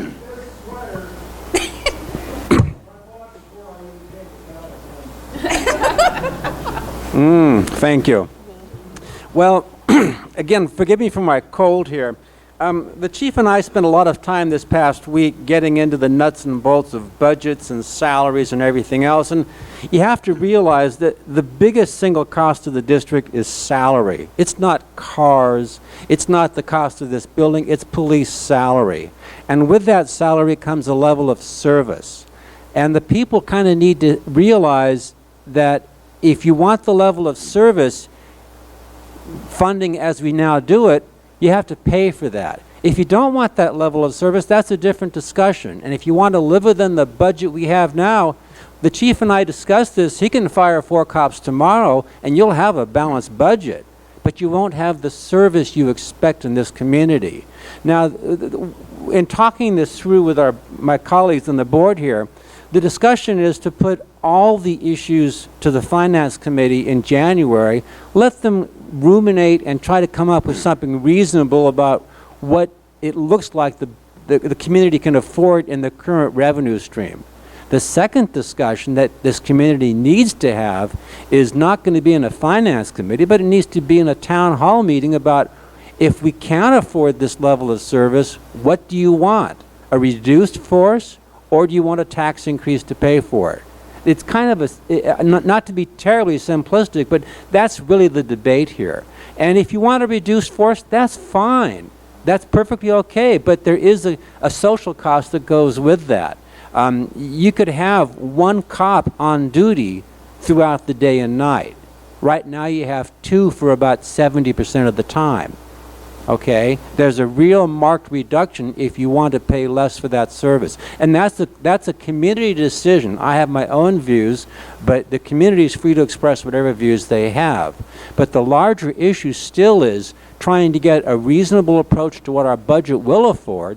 The chief thinks he can take expenses from elsewhere to make it work for this current MOU. I happen to like the MOU not because we spent so much time negotiating it, because it really is a groundbreaking effort to shift pension costs to our employees and to have new officers pay a different level of retirement and benefit for health care when they leave. Those are major, major groundbreaking changes. Other changes we'd like to see, that's for another contract. Any contract we negotiate is a matter of collective bargaining, not unilateral bargaining. So there's some give and take. Some things we cannot change because the law won't let us. So in that context, we came up with this MOU. It's a good MOU. The bigger issue is it sustainable in our finances? We'll find out. And if it's not sustainable, we'll have to ask the public, what do they want to do? What kind of service do you really, really want? And how much are you willing to really, really pay for it? So that's kind of the way I look at this issue. And I think postponing this is perfectly fine. I have no problem with public comments on this. We aren't so driven that we have to do it our way. We're supposed to engage the public, and I think by and large we really do. I'm glad that Gail's group came up with one scenario. I've heard other scenarios throughout the community from a large number of people. They aren't the only people that hold the wisdom. We aren't the only people. Other people have other opinions. That's fine. Let's put it together and shake it up and see what comes out, though. And everybody has a right to their opinion.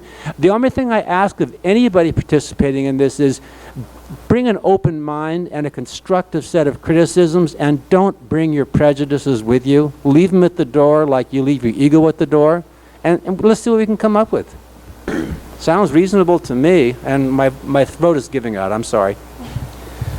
All right, actually, so my wrist has been slapped about jumbling up the order here. I thought it would be good for Greg to give his presentation, have the give and take over that. And then, of course, actually, this is a matter for both Pat and Chuck here to be giving the final briefing on and making any suggestions. So any more commentary from you two on this? I want to echo what Chuck said, that the goal of these negotiations was to set up sustainability. I want to echo what Chuck said, that the goal of these negotiations and the contract was to set up sustainability for the future. If we're going to continue to have a police force at the level that we have it now, which I think a lot of people in the community support, we needed to start getting some money back. And so a large part, as we said in our paper that we published, of our negotiations was set on making sure that we put in place provisions that would ensure that we had the police officers begin to pay toward their pension now instead of 4 years from now, which is when it will be mandated, so that we begin to recoup some of that money. And secondly, that we begin to ensure that when people come to our district, they don't get benefits if they don't stay here for a long time. Under the previous contract, after 5 years, you could get medical care for life. We changed that. That's a significant change for us. Now you have to be here 20 years before you get medical benefits for life if you're a new hire. So those were our goals, and we had some other goals that we weren't able to accomplish, but we set the table for those in the future. And I want to make one other comment, because someone made a comment about, did we plan on having this contract and then duping the public into having to pass some kind of a tax increase? That was never our intent. We believed at the time that we negotiated this contract, based on the numbers that were run, that we did in fact have a sustainable model for the future based on the calculations that the chief has talked about. So just so we don't attribute bad motive to anyone, that was never our intent to say, oh, let's put this out here and then we'll fool you into having to support it later. I believe the contract is a good one. I am extremely grateful, to echo the comments of the other board members, to the members of the public who have come forward and shared their expertise with us and their thoughts with us. And I think that we will see some something productive come out of this discussion. Whether it'll be a change in what we're going to propose going forward or not, I don't know. But I do really appreciate everyone coming forward and being so respectful in the way they presented their views. Okay, I just want to add one final thought to that, and maybe we can entertain motions or whatever. In a way, it may not be a matter of what contract we enter into. The question may be, can we maintain a police force with the number of police we have on it? And I just want to say this, I'm sure everybody knows this, but just in case there's some misunderstanding. Right now, the proposed MOU calls for a 4-year contract, and there is a very sound reason for making it a 4-year contract. It has to do with this new precedent we're setting about the police progressively paying more and more and more into the pension fund. But the fact of the matter is that whatever we do, we're going to be in a mode where we are checking up on our projections. Whatever projections we accept as a result of our further discussion to the Finance Committee and beyond, they're going to be projections. They're going to have to be tested periodically with the new data that come in to see if our projections were right, and they will need to be adjusted up or down depending on what the data show. That's the mode we have to be in, and no matter what we think we're entering into now, it could well happen that in 2 years we see we can't afford to maintain the same amount of police on the force. And so we have 2 tools, and these are tools that every single government jurisdiction has right now. That is, if somebody leaves, and we are fairly certain that people will retire in the next 2 years, somebody leaves, you hold the position open, and that's like a semi-layoff.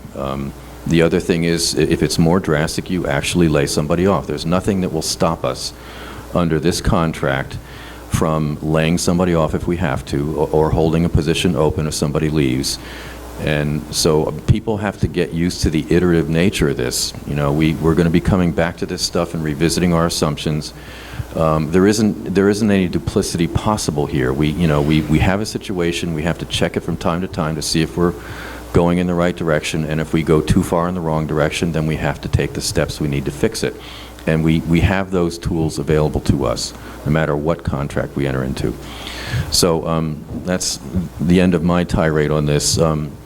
Anybody want to make a proposal about how to proceed on? I think Jim wanted one. Oh, I'm sorry. Jim or Celia? Oh, I think Jim was first.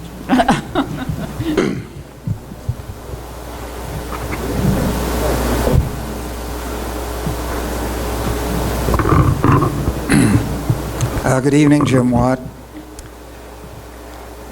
I have a handout here that I'd like to provide, but before I do that, I'd like to respond to a couple of comments that were made here.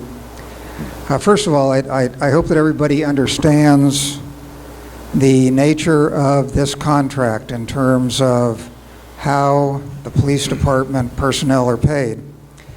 Salary is certainly a big component, but the benefit package is just as big as the salary component.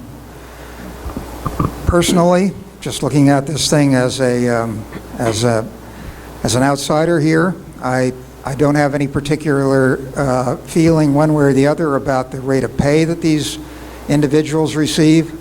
On the other hand, I think that they have an extremely rich retirement package, and I think that anybody who understands how this works would have to agree with that. So I just want to point out, this is not just a salary issue. This is primarily, in my judgment, a pension issue. Having said that, I would like to provide a handout here, a little lengthy, but... Been doing your homework again, huh? Yeah, I've been doing my homework. I should mention that I actually do this for a living. I have a consulting business, and this is taken away from a lot of actual paying time to work on this, but I feel it's important, and I do this for a living. I review contracts, I look at these things, I do economic analysis, so I'm very comfortable looking at what it is that we have before us here, so I don't want you to think that I come here just to mouth off on something. I spent a considerable amount of time looking at this, and I hope that you will appreciate that, and you accept what I have to say in the nature in which I'm trying to provide it, which is to give everybody a full understanding of exactly what it is that we're talking about here. As I said, I handed out a package here. I'm covering several things here, but I can do it all rather briefly. But I want to start out by saying that included in the agenda package was a December 5th letter or memo that I provided, a 2-pager, in which I covered a number of these factors. I haven't heard anybody here on the board ask me any questions about that. If you have any, I'd certainly be happy to answer them. Otherwise, I'll just go ahead and provide my overview of the situation here. And maybe we can come back to some of those points if you so choose. Just one thing I wanted to say. Bear in mind, we are going to be having a finance committee meeting, and, you know, to a certain extent, I don't think we want to go too far into the nuts and bolts here, because that's what the finance committee meeting's for. Actually, you're going to be there, President right? Welsh, I'm going to have very little to say about the budget. Okay, it has to do with other things. Oh. First, let me talk about the synopsis memo that Board Member Toombs provided last month, in which he put forth the position that this contract would cost the community $233,000. I'm not disputing that particular number. However, I think it fails to pick up on probably one of the more expensive aspects of this contract. And that is that what we're talking about here is converting payments that are made to employees into their pension, into their salary. And that's a huge change, a change which has impacts on this community. How does it have impacts? Because you have gone from a payment that goes into a pension into a salary, and a salary is what is used by CalPERS and in retirement for purposes of determining how much money you have to pay into CalPERS in terms of pension and medical costs, and it also has to determine how much money the employee will receive upon retirement. When you put 12% of their pay, when you take it out of their pension and put it back into salary, you are substantially increasing the amount of money that will become pensionable and the amount of money on which you're going to have to pay pension dollars to CalPERS. Per my calculations, I estimate that cost will amount to about $48,000 annually. And you can take a look at this thing. We do this all the time. And in fact, CalPERS does this when they do their calculations.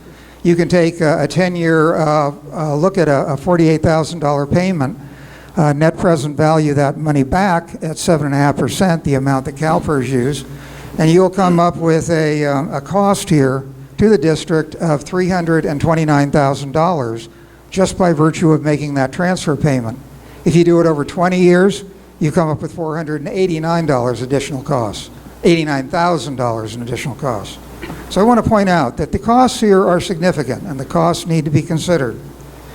Also, the rate of pay raises. If you look through your MOU, you will see that there are several pages there that show you how the rate of pay increases at each year in this contract. And it goes on every step increase of each of the officers' pay. This is fine for purposes of factoring back into the salary the money that we're going to pay these individuals, but it has another negative impact to us. And that is it sets a new number, a new base level for the amount of pay that we are prepared to pay to officers. That's fine for the classic members. The classic members are all the officers that are currently on the force. But the whole purpose behind the Pension Reform Act was to try to bring down the costs of these safety employees that service all throughout California. And the purpose was to start a new level of pay, a level of pay for all members that join the force after January 1, 2013. By raising these salaries across the board year after year, you're basically defeating the whole purpose of this, because what you are doing is you are saying that for the next person that comes in who is not a classic member, meaning somebody who has been part of CalPERS before January 1 of 2013, you are saying that you are going to take any new member and give him this higher rate of pay. As I said in my letter that I've distributed here, and as I said in my piece that I put in the December 5th board package, what you really should do in order to avoid that problem is you should have a two-tier system. And not a lot of municipalities do that. You should have an entry-level rate and an advanced rate for each position. So an officer would be entry and he would be advanced. A corporal would be entry and he would be advanced, and they would have two different separate rates of pay. That way, when you bring in these new members, you can put them into a lower pay category rather than the higher pay category of the classic member. It just makes all the sense in the world. It's not built into this MOU. Second, a primary a goal of the board team was to minimize the budget impacts by not placing, quote, future burdens on the district. And I take that out of the piece that was presented last month. So the costs of the MOU need to be analyzed. Nobody disputes this, and contrary to some of the comments that were made here. The costs of this MOU need to be analyzed by the Finance Committee to determine how it fits within within our 5-year to 6-year budget plan. The recent budget forecasts that you've heard that the KPOA and Chief Harmon have presented both show the same thing. They both show that we are continually eating into our cash reserves. It doesn't matter that one is eating it at a faster rate or another. What does matter is that there is a downward trend. And in the Exhibit A, which I attached to this letter, which I handed out, I show that this has been an ongoing trend going all the way back to 2005. In 2005, we had budget reserves of $2 million. Today, we have budget reserves of $1.3 million. Does it matter that in 2019, we're going to have budget reserves of $500,000 or $300,000? The fact of the matter is that we are eating into our budget reserves. Now, I heard somebody here from the audience say that this reserve thing doesn't mean anything. It means a tremendous amount. You have to have budget reserves. Every business has budget reserves. If you don't have budget reserves, you can go out of business instantaneously. You need budget reserves to meet your cash flow obligations. You need budget reserves to meet unforeseen contingencies. You particularly need budget reserves to plan for your building improvement program that you should be implementing in this community. You've heard people say here tonight, we need to do something about this building. You realize that these support beams are supported over a window here. And in an earthquake, I've talked with engineers, these beams could collapse. We need to address this building, and we can only do that if we have budget reserves. That's what pays for improvements like this, and it is the obligation of the board to maintain the improvements in Kensington Park. In order to do that, they need to have budget reserves. Third, the board needs to demonstrate that the terms of the contract are competitive at a competitive rate based on the combination of salaries and benefits. The December packet that we just received included a June 2013 compensation study done by Coffin Associates suggesting Kensington's police salaries were slightly below a market basket of other agencies, a situation which was to have been rectified by the recent 3% pay raise to all officers. However, the COF study found that the district's, and I quote here, the district's benefit package in terms of costs is greater than that of the market. We're talking about the benefit package. We're not talking about the salary. And remember, in my opening remarks, I said benefits, salary, they are about the same amount. The benefit package of this district is the Cadillac package. This district pays 3% to age 50. It also pays full medical. You go out to Moraga, the benefit package for classic members is 2% to age 50 and no medical. You have to compare. When you compare this district against another district, you cannot just look at salary. You have to look at the combination of salary and benefits. I have attached another exhibit to this handout that I've given, in which I spent the better part of today going out and looking at a number of combination salary and benefit packages. I included Albany, I included Hercules, I included Moraga, and I included Clayton. for very comparable communities. They were used in the cost study. And I took a look at the combination of their salaries and benefits. What did I find? I found that the combination of salaries and benefits that will be paid this year with the first increase in pay here to the sworn officers of this community will average out at $198,000. That is $30,000 more than the payments that are made to 3 of the communities that I mentioned, and $60,000 more than are made to the community of Clayton. So we cannot kid ourselves that our police force is being underpaid here. Our police force, particularly on the benefit side, gets a very good compensation package. Fourth, the MOU document as drafted contains some mistakes that could use better clarification, and I have provided another Exhibit C here to what I just handed out, in which I have pointed out some areas, and I review legal contracts, I review the legal aspect of it as well, and you have to write your legal language so it is clear and precise. There's one change that bears mentioning in this meeting, and that is that on page 4 of the MOU, it states in 2 places that once the employee is paying the employee's share, the district will file a resolution that the employee's pension contributions will be picked up by the district. It should read, picked up by the employee. I've also added a number of business points which I think should also be taken into consideration as you review what you should be doing in this matter. So in conclusion, I would strongly recommend that the board delay any final decision on this important contract until the Finance Committee has provided an approved budget forecast incorporating the terms of this MOU with the recommendations on how to handle any structural deficit, that information is provided indicating that the total compensation package is becoming more consistent with other agencies, and that an appropriate reserve policy has been adopted. On that last point, I can only tell you that in the communities of Orinda, Lafayette, Moraga, and I believe it was Pleasant Hill, just to name a few, and I'm sure I can grab more.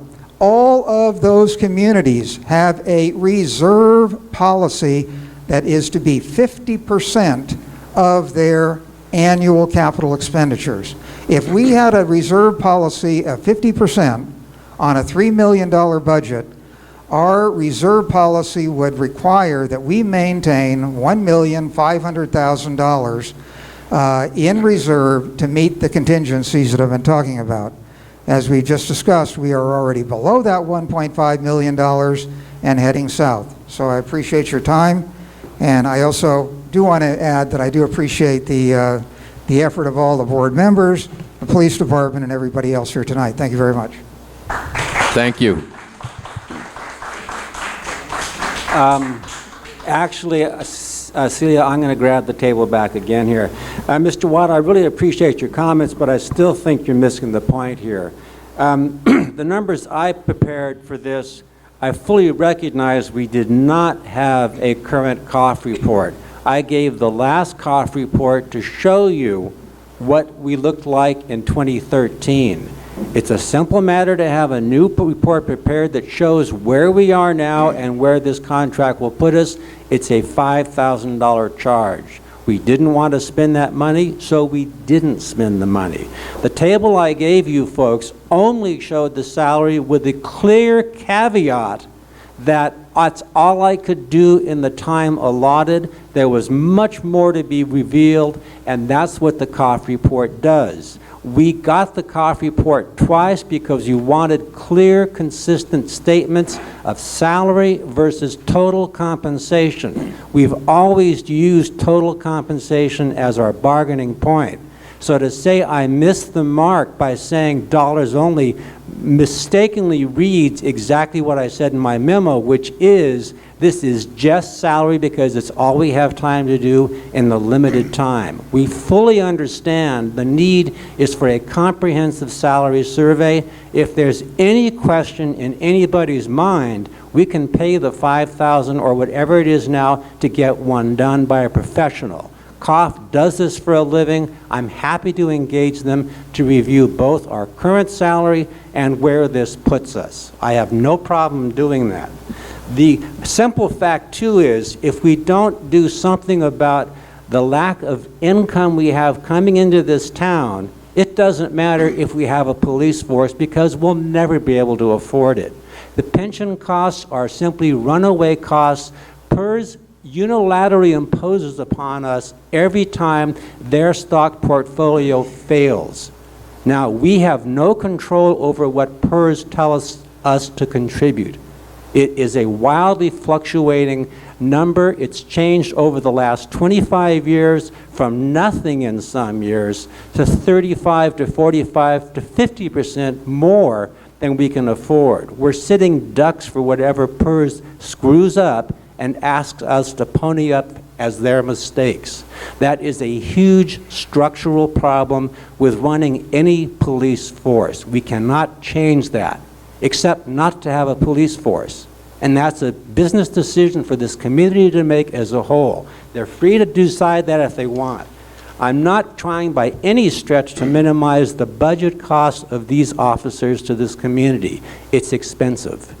Again, as I said before, you decide what level of service you want and how you want to pay for it. If you don't want the current level of service, you can get less. If you want the current level of service, no matter how you scrub the numbers, there's a cost to it. If we can't afford it, it's a community decision about whether we do or not. It's not mine or anybody else's.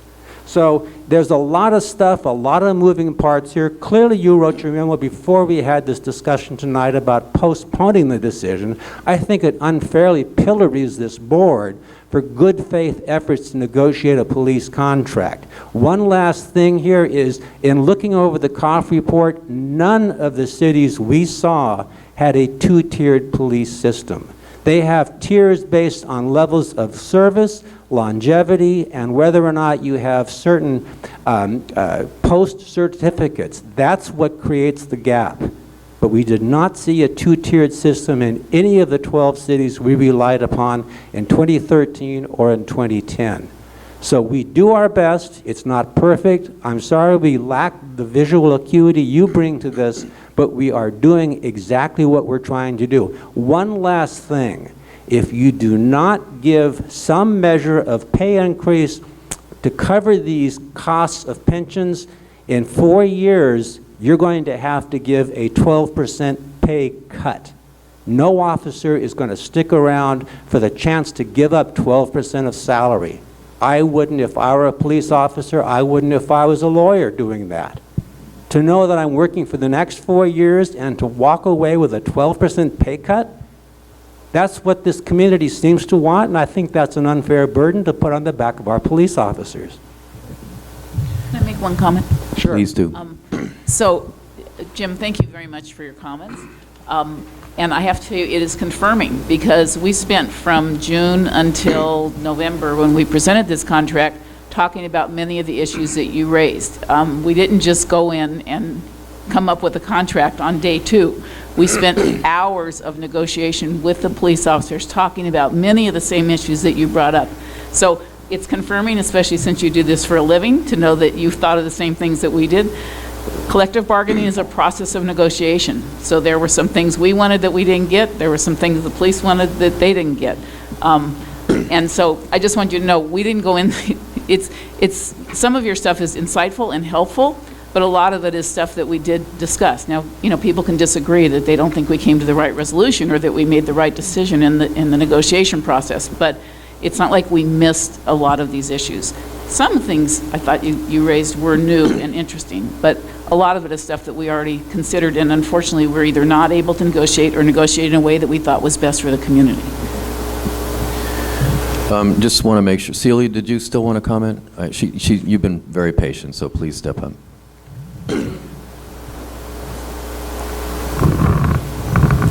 Celia Conkus. I was very pleased with Director Toombs, the suggestion that maybe we could have a town hall meeting so that there would be a possibility for people to understand the ramifications of what it really costs to have a police department and what kind of a police department do we want. I have some concerns about whether or not between today and the board meeting in January, we really have time to schedule. We're not going to be able to do that before the January meeting. Okay. I'm confirming what you're saying. Thank you. So I don't think it's possible that this will be decided in January. Having attended the Finance Committee meeting, I realized that there was very little time for most of us to be able to comment. So it would be very, very instructive to engage the whole community so that there was a better understanding. Thank you. Linda?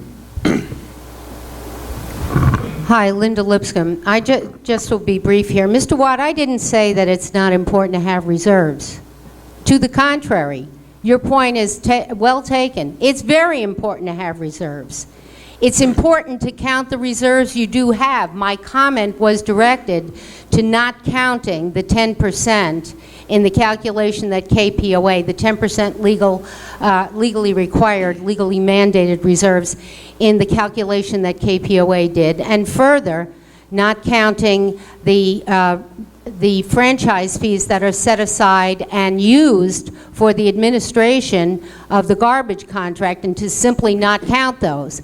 That was my point, not that reserves are not important. Reserves are critical, and we do have good reserves. El Cerrito right now doesn't have its legally mandated reserves. They're trying to come up with that. Many cities are in the same condition. We do need a community discussion regarding what will be our policy in relation to reserves, what will be our policy in relation to the kind of police force that we want here. But that should not delay this contract. A second point that I want to make is you said something about the rich compensation package. You can go to this month's packet on page 91 and you will see base salaries and total compensation in both the case of police officers, I'm talking about the COF report to which you referred, the 2013 COF report. And I did read it closely. It says that the police officer on monthly total compensation is negative, just shy of 2%. And in police sergeants, in total monthly compensation is negative at 3.6%. So whatever the richness of the package, nonetheless, in total, it is below the average. And those are the points I wanted to make. I do urge the board to go forward with this contract. I think you did a great job. And structurally, I think you've dealt with the issue of the Pepper reforms and made it possible for us to keep our unique police force. Thank you. We are getting close to 9:45, and by our board policy, we need to be taking a vote on whether we want to go beyond 10 o'clock and do that before 9:45. So I'm going to ask right now, do we have a motion to extend the meeting beyond 10 if we need to do so? I move that we extend the meeting beyond 10 o'clock. And I second that motion. All in favor? The only thing I'd add is you Comment? extend until we complete the business on the agenda. Thank you. Yes, yes. I'm sorry. I meant to imply that by what I was saying. So any other discussion? All in favor? Aye. Any opposed? Motion passes. We meet until we drop. Oh, yes. A bathroom break. Now? Shall we do it now? Just quick. Quick. 5 minutes, folks. Yeah, I know. It's very good. Here. Okay. So I just think we need to wrap this discussion up among the board members here. Pat or Chuck, do you have any further thoughts for us on this issue? I have none. And then I've exhausted my throat. All right. Do we need to take a vote on whether to... I would actually make a motion to accept the chief's recommendations in his memo tonight. and incorporate them by reference. Okay, and maybe we should read his, Okay, I can his do that. recommendation into the record here. My motion supports the chief's recommendation as follows. I recommend to the board that it postpone a decision on whether to vote on the draft MOU until it has had the chance to carefully analyze these spreadsheets, the ones mentioned, with the assistance of the district's independent accountant. To that end, I recommend that the Finance Committee meet in January with the district's accountant and other interested citizens to comprehensively review the underlying assumptions in these spreadsheets and present a formal recommendation on the impact of the proposed MOU, along with its own recommendations about the 6-year analysis submitted for consideration by the board for consideration at its January 2015 board meeting. Okay, we have to... Timing-wise may be a problem because... Yeah, I think if we're going to have that meeting, the Finance Committee meeting in January, given the fact that the chief will be gone for the end of the year on vacation, a hard-earned vacation, we're probably not going to be able to get to this until the February 2015 meeting. Unless we hold a special meeting after the January Finance Committee meeting. Yeah, that is... Next board meeting on January 15th? January 8th. Oh, okay. The 1st is a Thursday. January 15th, I'm sorry. Yeah, that's a problem. It's a very... It's January 2015 board meeting. So the options we have here are to wait till February or to have the Finance Committee meet sometime during January with a special meeting of the board close to it thereafter. Comments on that? I do have a comment. Unfortunately, we're just sort of working within the confines of a holiday schedule. If there's really no need to rush this, and I appreciate that the association has been so patient with this board, but I think we should just push the meeting out to February so we can accommodate, the decision out to February so we can accommodate a Finance Committee meeting after the board reconvenes in January. Thoughts? Pat, what do you think? I agree. Yeah, I mean, realistically, folks, I know the officers are going to be very disappointed in this, and understandably so, but I don't think we have any choice, really, but to do the Finance Committee meeting in January, as close on the heels of the January board meeting as we can, and then plan to wrap this up at the February meeting. So then, with that caveat, then I guess we'd change it to February 2015 rather than the chief's January 2015 recommendation. What's the night of that meeting? What date is that? Which meeting? February meeting. It's February the 12th. Okay. That is a holiday, isn't it? Lincoln's birthday is So, are we going to want to schedule it for a different day, or? That's the board meeting. We always have Okay, meetings all whether right. it's a holiday or not. Okay, well then, with that little amendment to Chuck's motion, any further discussion? Do I have a second? I'll second. All in favor? Aye. Any opposed? Motion passes.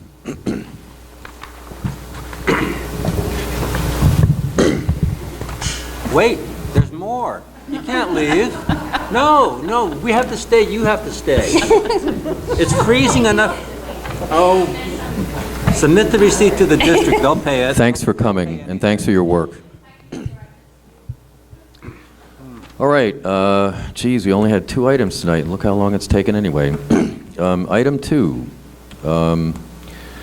I guess it's time for nominations for board president and vice president for 2015. Okay. Oh, Go ahead, Pat. I was going to nominate Len Welsh for president. I think he should continue. I think he's done a great job. I guess I'm speaking to you in the third person. I think you've done a great job. And I think it would be good to have the consistency for the next year. Well, thank you for that. I'll second that. Any discussion? Any other nominations? Any other nominations? Yeah. All right, all in favor? Aye. Aye. Any opposed? Well, you're stuck with me for another year, folks. Okay.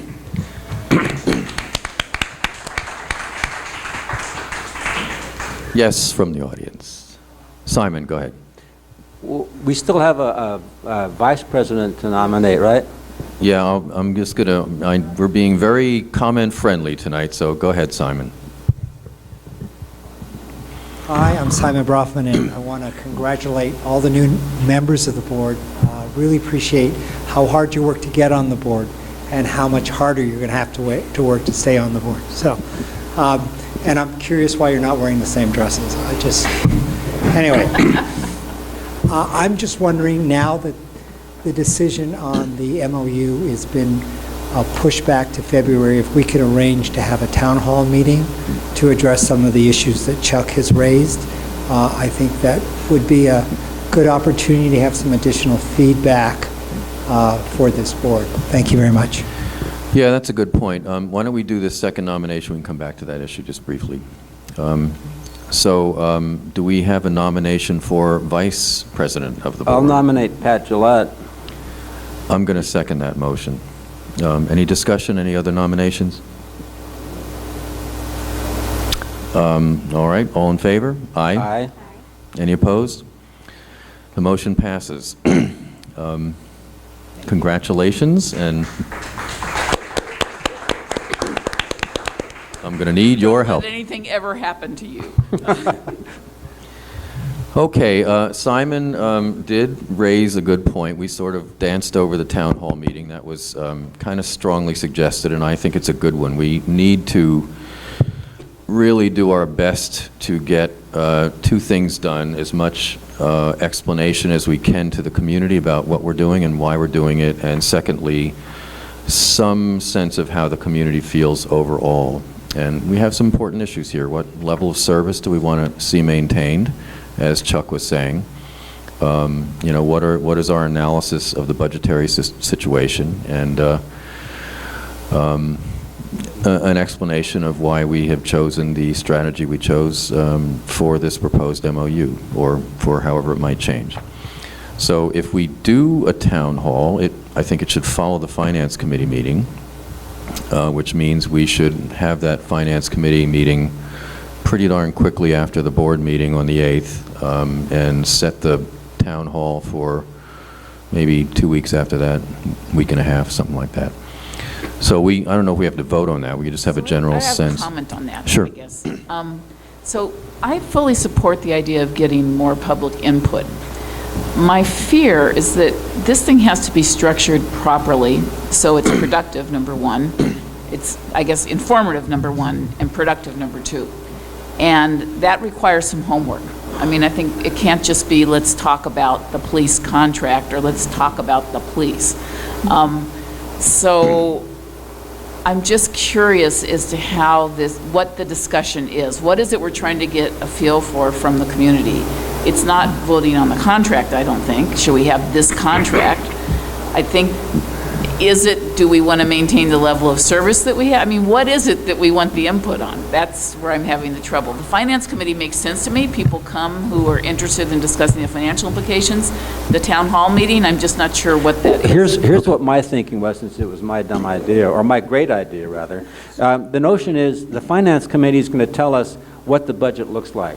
And they're going to scrub these numbers and come out where they may on it and make a recommendation to the board. What I want to be able to do is to say, all right, Finance Committee, you've told us that you can afford this much. All right, public, what do you want to pay? What do you want to buy? What's your intake here about our limited resources, and do you want the same level of services? Are you prepared to pay that cost? Do you want the same level of taxes, and are you prepared to accept reduced services, or something in between? And I want that dialogue to occur. I want people to realize this is what we propose as a great contract. This is what the Finance Committee tells us is affordable, or recommends to us as affordability. And then I want to have the third leg of the stool saying, gee, maybe we can't afford that. What do we do? And that's the question mark at the end. It just seems like a premature discussion about whether we need a tax increase to me. I mean, I think that's how it'll be interpreted, and without any groundwork being laid one way or another. So that's my concern, is that you may get a consensus at the meeting that people, I never want to pay any more, or I'm dying to pay more. Probably unlikely. So are you suggesting that we not have it, or do you have some alternative suggestion? For once, I don't have anything to say. I don't quite know what the solution is. I'm just a little Thinking out worried loud. about the format. Yeah. Simon, any wisdom Yes, for us? Once again, Simon Broffman, and I'm just thinking this might be a good opportunity for the Outlook to get involved in the education of the public on some of these issues prior to that meeting. So, Joel, you would have to work with, I don't know with whom at this point, but with some people from the board, from, Kensington Property Owners Association, et cetera, to get some information to the public before the town hall meeting, and it'd be information from the finance committee. This would be a good opportunity for the Outlook to get involved in the education of our community. You could also facilitate the meeting too. You can hire a professional facilitator to manage the discussion, so it doesn't just become another board meeting. It becomes something different. Well, we also discussed doing a survey similar to what we did with the garbage. I wonder if that's something we ought to do in addition to or in place of. I'm kind of thinking in addition to. I think we got very useful information from the survey on the solid waste contract, and if we can get a good survey done and it's not cost prohibitive, I think it would really guide us in a very useful way. Gail?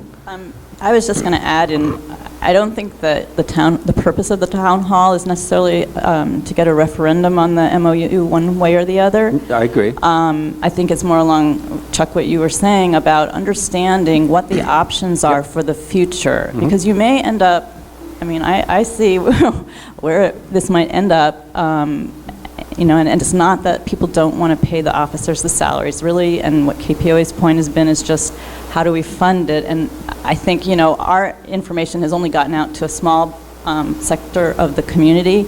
It is important that people understand that by enacting, this particular agreement, what the possibilities are, that it may down the road lead to having to raise the tax, or it may be a restructuring of the actual police department's organization to be structured differently. If you don't want a tax. Or just delay Or it. maybe Or anything both. else. Maybe both. I don't know. But I think that the reason not to rush it, though, I think it's important to let people know that by enacting the MOU that would be a possibility. But I think it would be helpful at a town hall to have, again, maybe some expertise about what the options are, what other police departments have done to curtail cost. What about, community service officers instead of hiring sworn in the future? There's a number of things you could look You at. just increased our budget. No, I didn't. But this is my point. But I think that's what I'm saying. That's what I'm saying is that it would be better to have a town hall with some informed information. So because people don't know, I don't even know, and that's the area of my profession. So just understanding what some of the options might be. We've done that a little bit in the past. I know Brown Taylor had done some work around that, but maybe we need to refresh that and have some new options to be looked at, and that would be helpful at a town hall. May I propose sort of a tentative schedule? My thought is that we have our next board meeting on the 8th of January. Then perhaps the Finance Committee meeting could occur the following week. And then I'm wondering, given Joel's deadline is the 10th, is that right, usually for the Outlook? Yeah, it is. The more important deadline is being considered. I think we can include the Outlook in the plan, because our next edition comes out. Okay, then that's what I'm thinking, that we can, at the next board meeting and in between now and then, take comment and consideration into what kind of format that we have, and then we can put a notification in the Outlook, on the website, et cetera, and then hold those 1 or 2 town hall meetings perhaps that first week of February, so that we've given people time to get over the holidays, put this together a little bit, and get the information out there. So just a... All right, well, let me suggest that we've heard a couple of different ideas about how to do this. Why don't we think about it? The town hall thing can be finalized at the next board meeting, so why don't we take that up then? Linda, did you want to suggest something? We elected you as a board to do the business of this district, which is to conclude a contract with these police officers. It is overdue. The contract ended in June. You have fully negotiated the contract. You know what the numbers are to within probably a relative, well,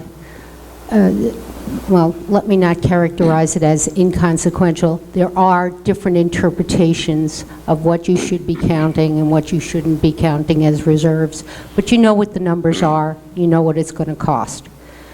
Having a town hall meeting to decide whether you're going to have a police department here is ridiculous at this point.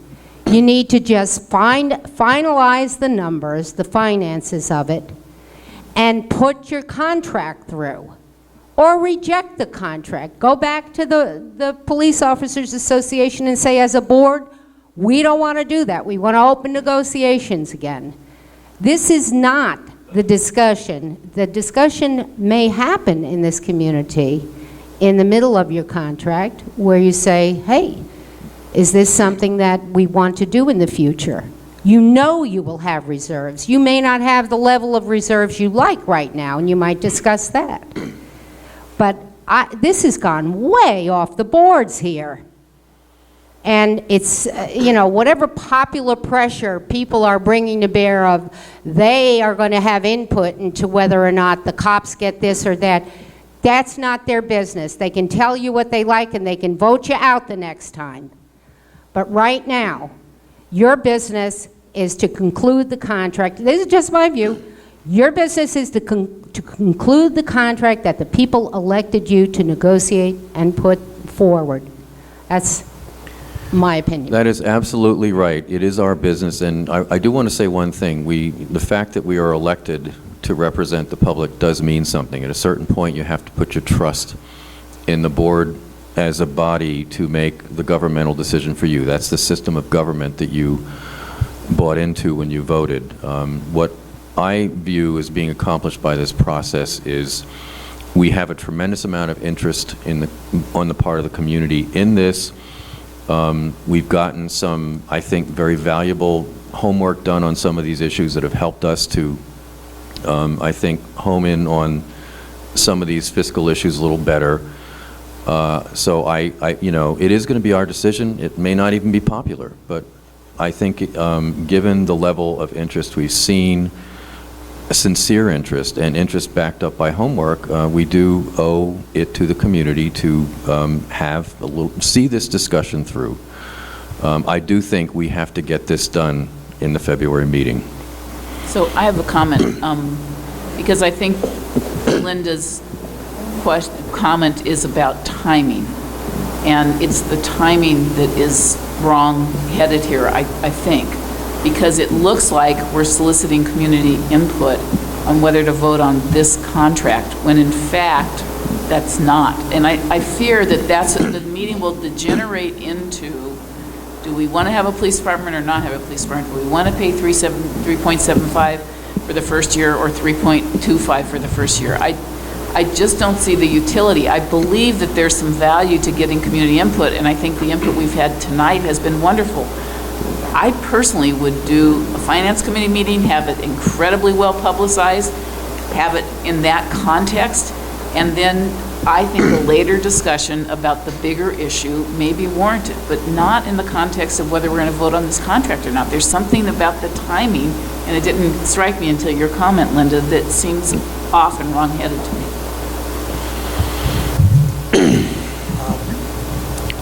Can I just, one question for you, Pat? What about polling people on level of service? I think a survey is more what we should be going for, because to me, you can control the questions that are asked, and I don't mean that in a result-oriented way, but you can control the information that you're getting, which we need to make decisions about the contract. In a town hall meeting, I feel like the conversation easily gets out of control. So here's how I've sort of contemplated this in my head, that it would be basically a budget workshop for the community, that we would understand how this budget works, what math works, and you know, how we back into a number, an absolute bottom line, and what we sacrifice. You know, I work in land use, and many of you are architects. You have charrettes, and you look at master plans for parks, and you sort of sit people down around a table and say, what do you want? And you move the pieces around just to get a feel for it. And I feel that folks are interested in this budget. There's finally interest in a budget.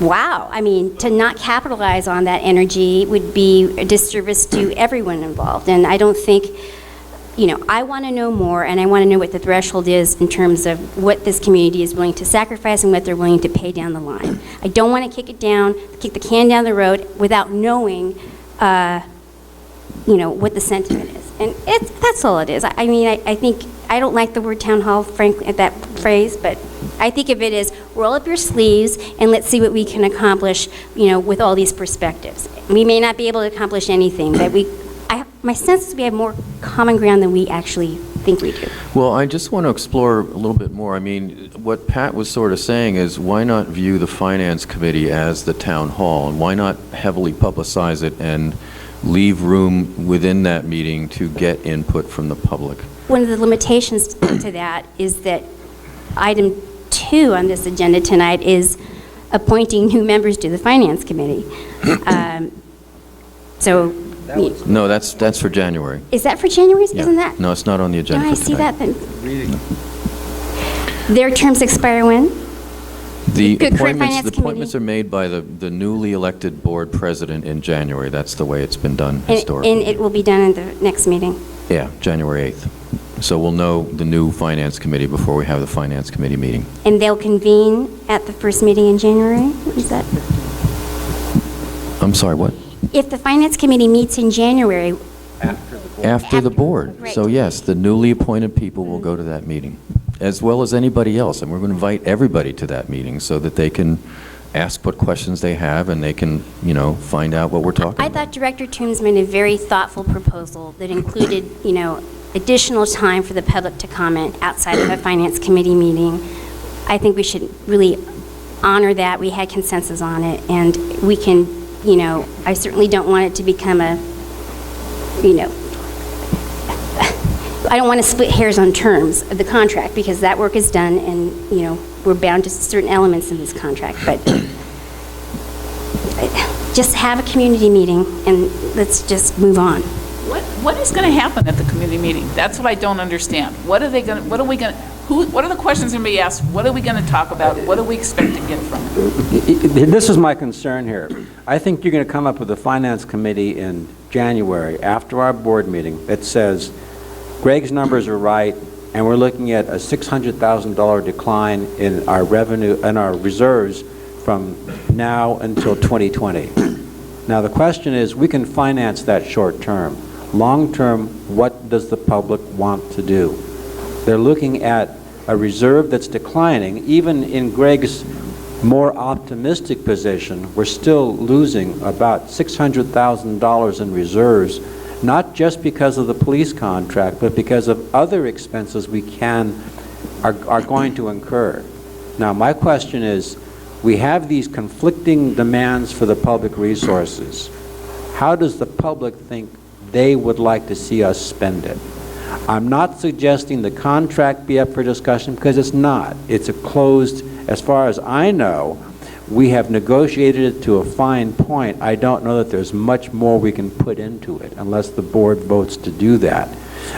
My only concern is you're going to find in January you have budget shortfalls, whether they're as draconian as one group says or whether they're as optimistic as what the chief says. You're still going to have a shortfall. And we can make that up for the next 2 years by, as Len says, well, if we don't have enough money, we whack a cop. Or, pardon the, I don't mean to be so brutal about it, but you just lay off a police officer if you have to. But long term, how are you going to finance this community? And what are the community's goals? You don't have to do it right after the Finance Committee meeting. It's a long-term discussion. You're going to know in the Finance Committee what your projections are financially and whether anything is sustainable in this community. Whether it's the MOU, which is not that big a budget drain, or it's something else. This building, we're looking at $750,000 for this. We didn't pass Measure L. We can't partner with the rest of the community to renovate. We're looking at financing this out of our reserves or getting a bank loan to pay it off with. So maybe it is premature to have a town hall meeting. My concern is we have to kind of set some community priorities somewhere along the line in the next 3 to 5 months that tell us what the community thinks is valuable for us to spend its resources on. Yeah, that's a longer-term discussion. That's is. exactly right. And, oh, I'm sorry. Go ahead, Michelle. Well, not to parse terms, but I guess I'm thinking that instead of imagining a town hall, I'm imagining an informational workshop. Because I think we're all looking, we want community buy-in, we want to illustrate the same support that we feel maybe individually as board members or community members to show the officers. But we want more awareness is never, in my opinion, a bad thing. So I feel that after that finance committee meeting, when we can hopefully come together and say, these are the assumptions we're working on, these are the numbers we're going forward with, thinking about, and then we can just use maybe an additional meeting to touch more members of the public about what we're doing. It's not to parse out and take every individual's opinion on the MOU. We know that's not what we're interested in or available to do. I want to say one thing here. I am struggling a little bit now as I think about this town hall, which is such a wonderful sounding phrase when you first hear it. I mean, this is a town hall meeting we're having here tonight. We actually filled the room pretty well. I mean, if people are interested in the budget, we know we're talking about it. Maybe it's a matter of how heavily we advertise so people know it's an important meeting, but I am starting to come more to Pat's idea that we have that finance committee. Let's advertise that. Let's have everybody come to that meeting, plan on a long meeting so they can, they can ask their questions. And we have a board meeting after that. I mean, every single time we have a board meeting, that's a town hall. And at a certain point, people are either going to come to these meetings or they're not. So we have to say now, what is this extra meeting going to get us? And is it going to create some expectation? We don't know unless we have it. We don't. I didn't know until I asked constituents what they thought about my contemplating this MOU and how I was going to move forward. I would not have known how to move forward unless I heard from other people what they were willing to. And that's what we did here tonight, right?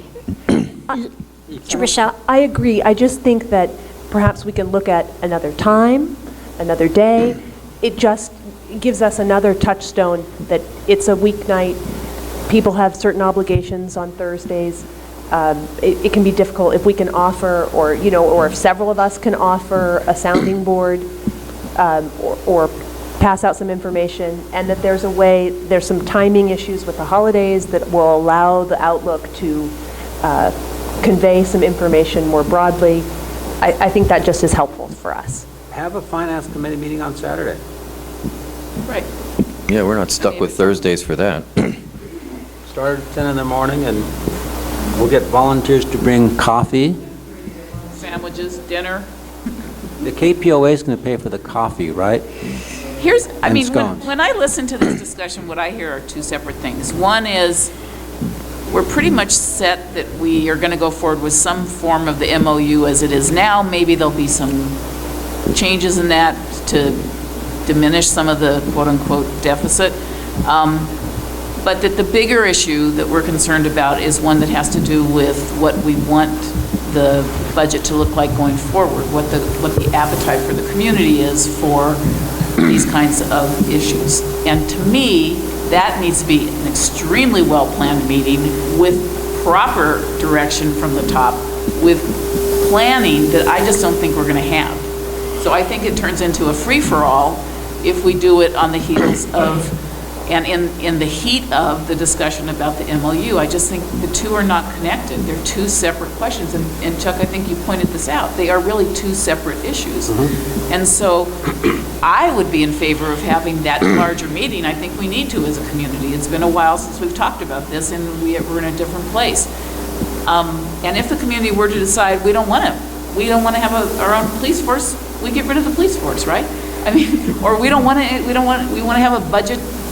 We don't care about reserves. Then we can. Or maybe they say, you know what? You've entered into this new MOU. You need to lay somebody off now. I mean, maybe it's that extreme. Right. I mean, Folks, we're operating on a deficit budget year after year after year. We've sort of institutionalized this way of handling the budget.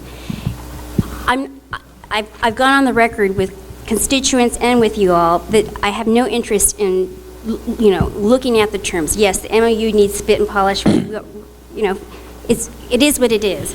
But golly, I've never seen so many letters from constituents who, actually were concerned about what happens after we execute this contract with this bargaining unit.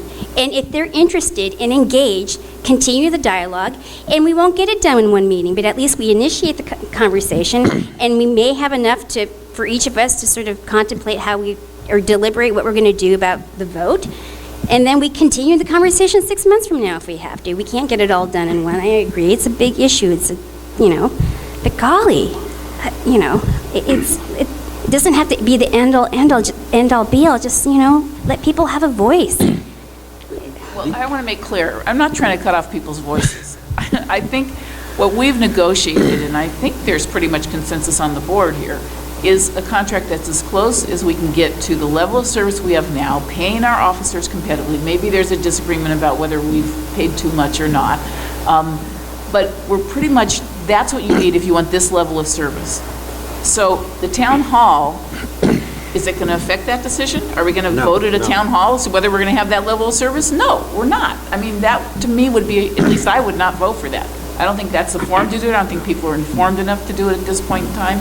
So to me, you need to disconnect the two and have that larger discussion at a later time, not now. I just think it's not right. I think anyone who's interested in talking about the nitty-gritty of this particular contract and giving us input on this particular contract, as Mr. Watt did and as Gail and her group did, that I want to hear. But I don't want to hear at this point about the bigger issue, because I don't think we're prepared to talk about the bigger issue. I don't think anyone's prepared to talk about it.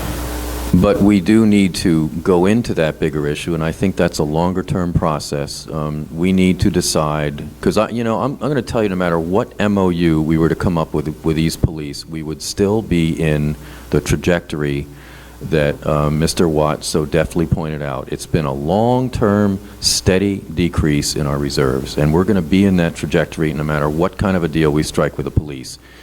The only thing that would get us out of it would be layoffs or more taxes. Let's just face it, folks. We want a nice big reserve. Do we want a big reserve and keep the same level of service? Do we want to lay off a policeman or two, a policewoman or two, in order to make it so we've gotten out of this downward trajectory? Those are much larger issues that we do need to confront, no doubt about it. But it's not going to be one town hall meeting, and there is, I think, some potential that we conflate that issue with the specifics of the MOU. If we do it outside of the Finance Committee setting, which is, the Finance Committee really is the vehicle we have to go into the budgetary issues and the MOU in a disciplined, structured fashion. If people want to come to that, they can. I mean, we can turn that into a town hall. That works for me. I just want there to be a discussion about, we're going to pass this MOU, what's it going to cost us to make this work before the board votes on it. That's all. That's all that I want to do. If you can do that at the Finance Committee in January and then bring that recommendation to the board in February, that's fine.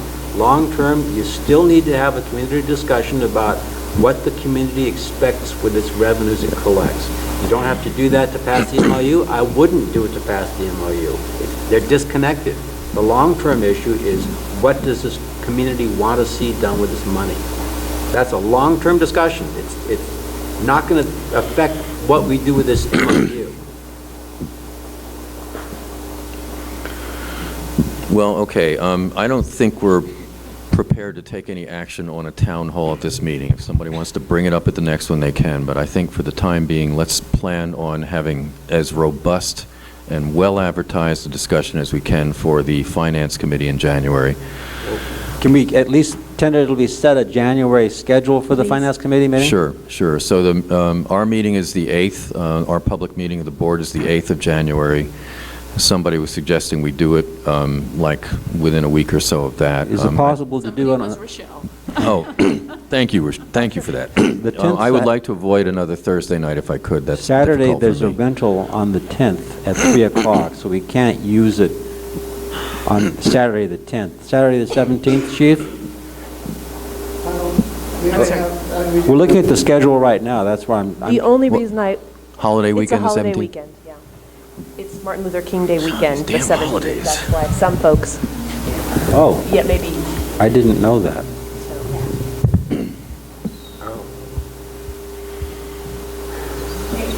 What about the 31st? What? I just wanted to say, I have on my schedule the next Finance Committee is January 15th. Well, it's a Thursday night. If we're trying to encourage participation, Thursday night might I'm be just better. saying that's when, at the last meeting, that's when they said it would be. I'm just giving that as just informational point, that's all. Well, if I'd forgotten that. Thank you for saying that. I totally went out of my head. So, all right, well, do we want to do it the 15th? okay, that's what's scheduled. That's fine. All right, so anybody else want to comment more? I just want to make a comment. My goal is not to interfere with this MOU process via town hall meeting. My goal with the town hall meeting was to address the larger issues that Chuck raised. I see this as an educational opportunity for the community to understand better long-term what is going on, okay? We agree. And that's all I'm asking for. And once again, I see this as an opportunity to use the Outlook, as well as we could have surveys. The goal here is to get the community more involved in long-term vision of what our budget should look like and what services and level of services we expect. And I think you're hearing a solid commitment from every single one of us to do just that. So. And the other comment I wanted to make is, what happens here is not just the business of this board, it's the business of the entire community. We never disputed that. I just heard someone else say. Well. Yes. I heard it a little differently, too, and I want to say exactly what Simon said is exactly the point. And you have been elected to uphold the public, and the trust of the public is the most precious commodity you have. And Pat, I think the idea of doing a survey about what people want, that's a great idea. Where did you come up with that? Oh, gee. Can I say? Thank you. I think part of the point of going about it, of having a meeting or a more general meeting now is that people are, there's an issue that people are interested and engaged around, and that tends to draw more eyes and ears and voices at that time. So that was the point of doing it early in February. I'm sorry. I didn't Yeah, hi.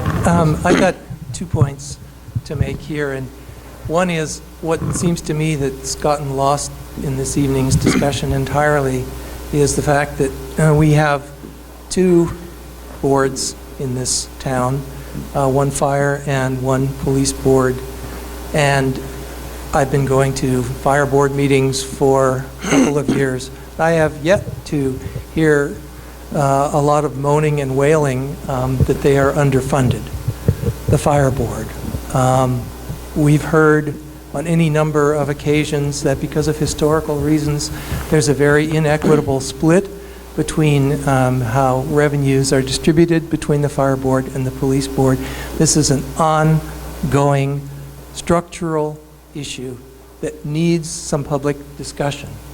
And my own personal saw that or axe that I grind is that I would like to see some of the directors from this board go to the fire board meeting. This is not a big commitment. This is once a month. And Rochelle, I did see there. She wasn't even sworn in yet. She showed up. And occasionally there are others from the fire board. But it needs to go both ways. I see public safety as one unified issue here in Kensington, and we get it totally segmented, and we get ourselves twisted up into knots because we're so tight on budgets on the one side, and we're really not on the other. So I'm going to take a page out of Carl's playbook, and at every meeting that I go to the fire board, when I don't see one of you guys there, I'm going to say so. I think you need to go. I think you need to hear their issues and understand how this plays in. Anyway, that's point number 1. Point number 2 is I really agree with Linda that you're our representatives. We've elected you to govern here. And what I see here is delay and recycling. We get up to the edge of making a decision, and we wring our hands and we say, oh, well, the public doesn't really know, and people who haven't paid attention see that we're on the edge of the decision, and they show up and they recycle stuff. And so there's all this delaying. Now, there's not necessarily anything wrong with that, except that it's done at the expense of the police department. They're waiting for their salary increases, which they deserve. Why not make the increases retroactive as of January 1st? If you want to delay on this, then go ahead and delay it, but do it at your expense, not theirs. Chuck?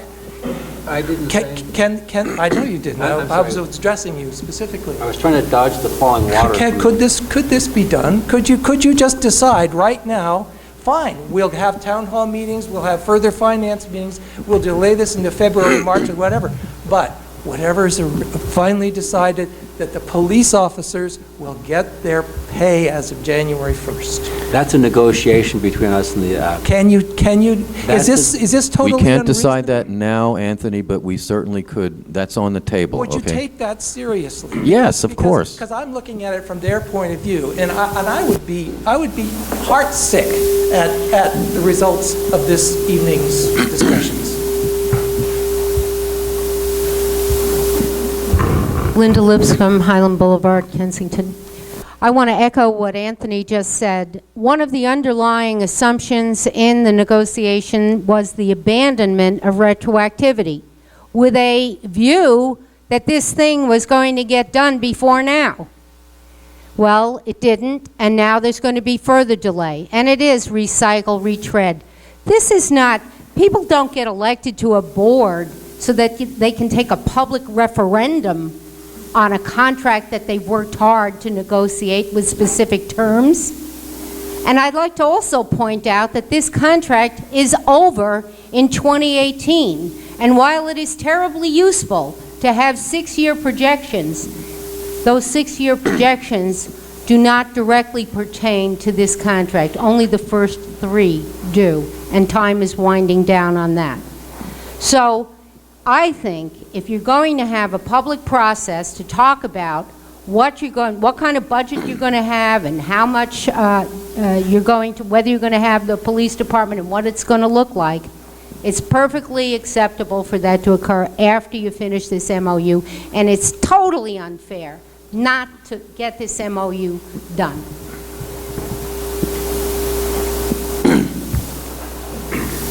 Hello, Keith Barrow, Kensington Police Officers Association, the other way.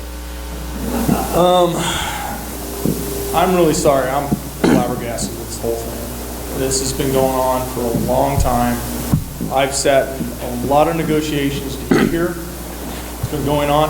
A lot of the faces I see in the audience have not been here throughout the year and know a lot of the history.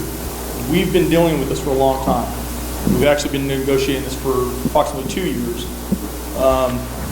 And we started up in actually March of this year. We've had a lot of conversations, a lot of meetings to get to where we are. We believed we had a contract that we already came to an agreement months ago.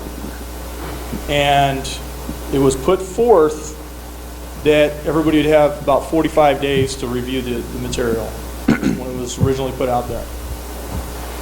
Then I'm hearing it's going to go another month. Now I'm hearing we're going into February. And I know somebody's going to come up to the February meeting and say, hey, you know what? I think we need to have a couple more meetings before we deal with this.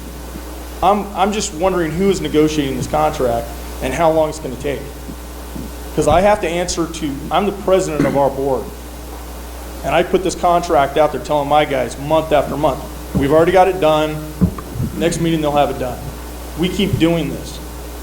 Okay? I have 8 other people I answer to. And frankly, I'm very frustrated with this whole process because it's just gotten out of hand. I can't even look at my guys and tell them anything now because my credibility is shot. And I'm beyond frustrated with this process and with the way people are just getting involved and they're very uninformed.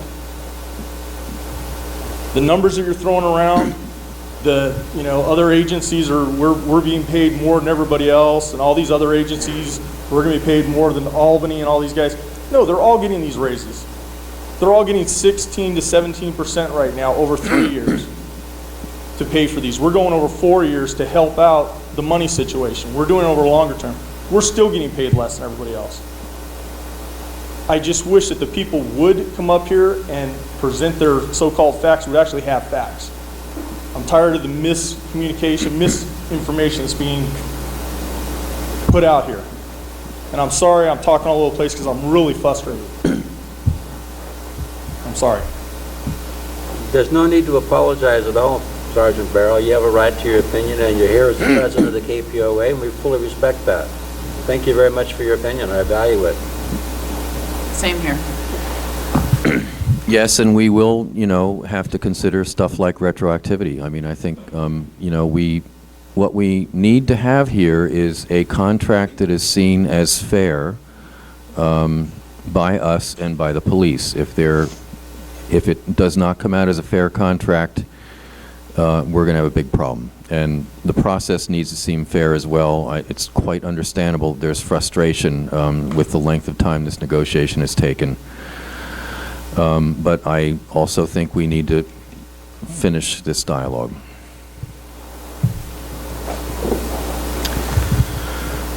If there's nothing else, can I move to adjourn? I'm freezing. Adjudicate the item. I'm absolutely freezing up here. I will second that motion. Any discussion? Are you kidding? All in favor? Aye. Any opposed? We're done.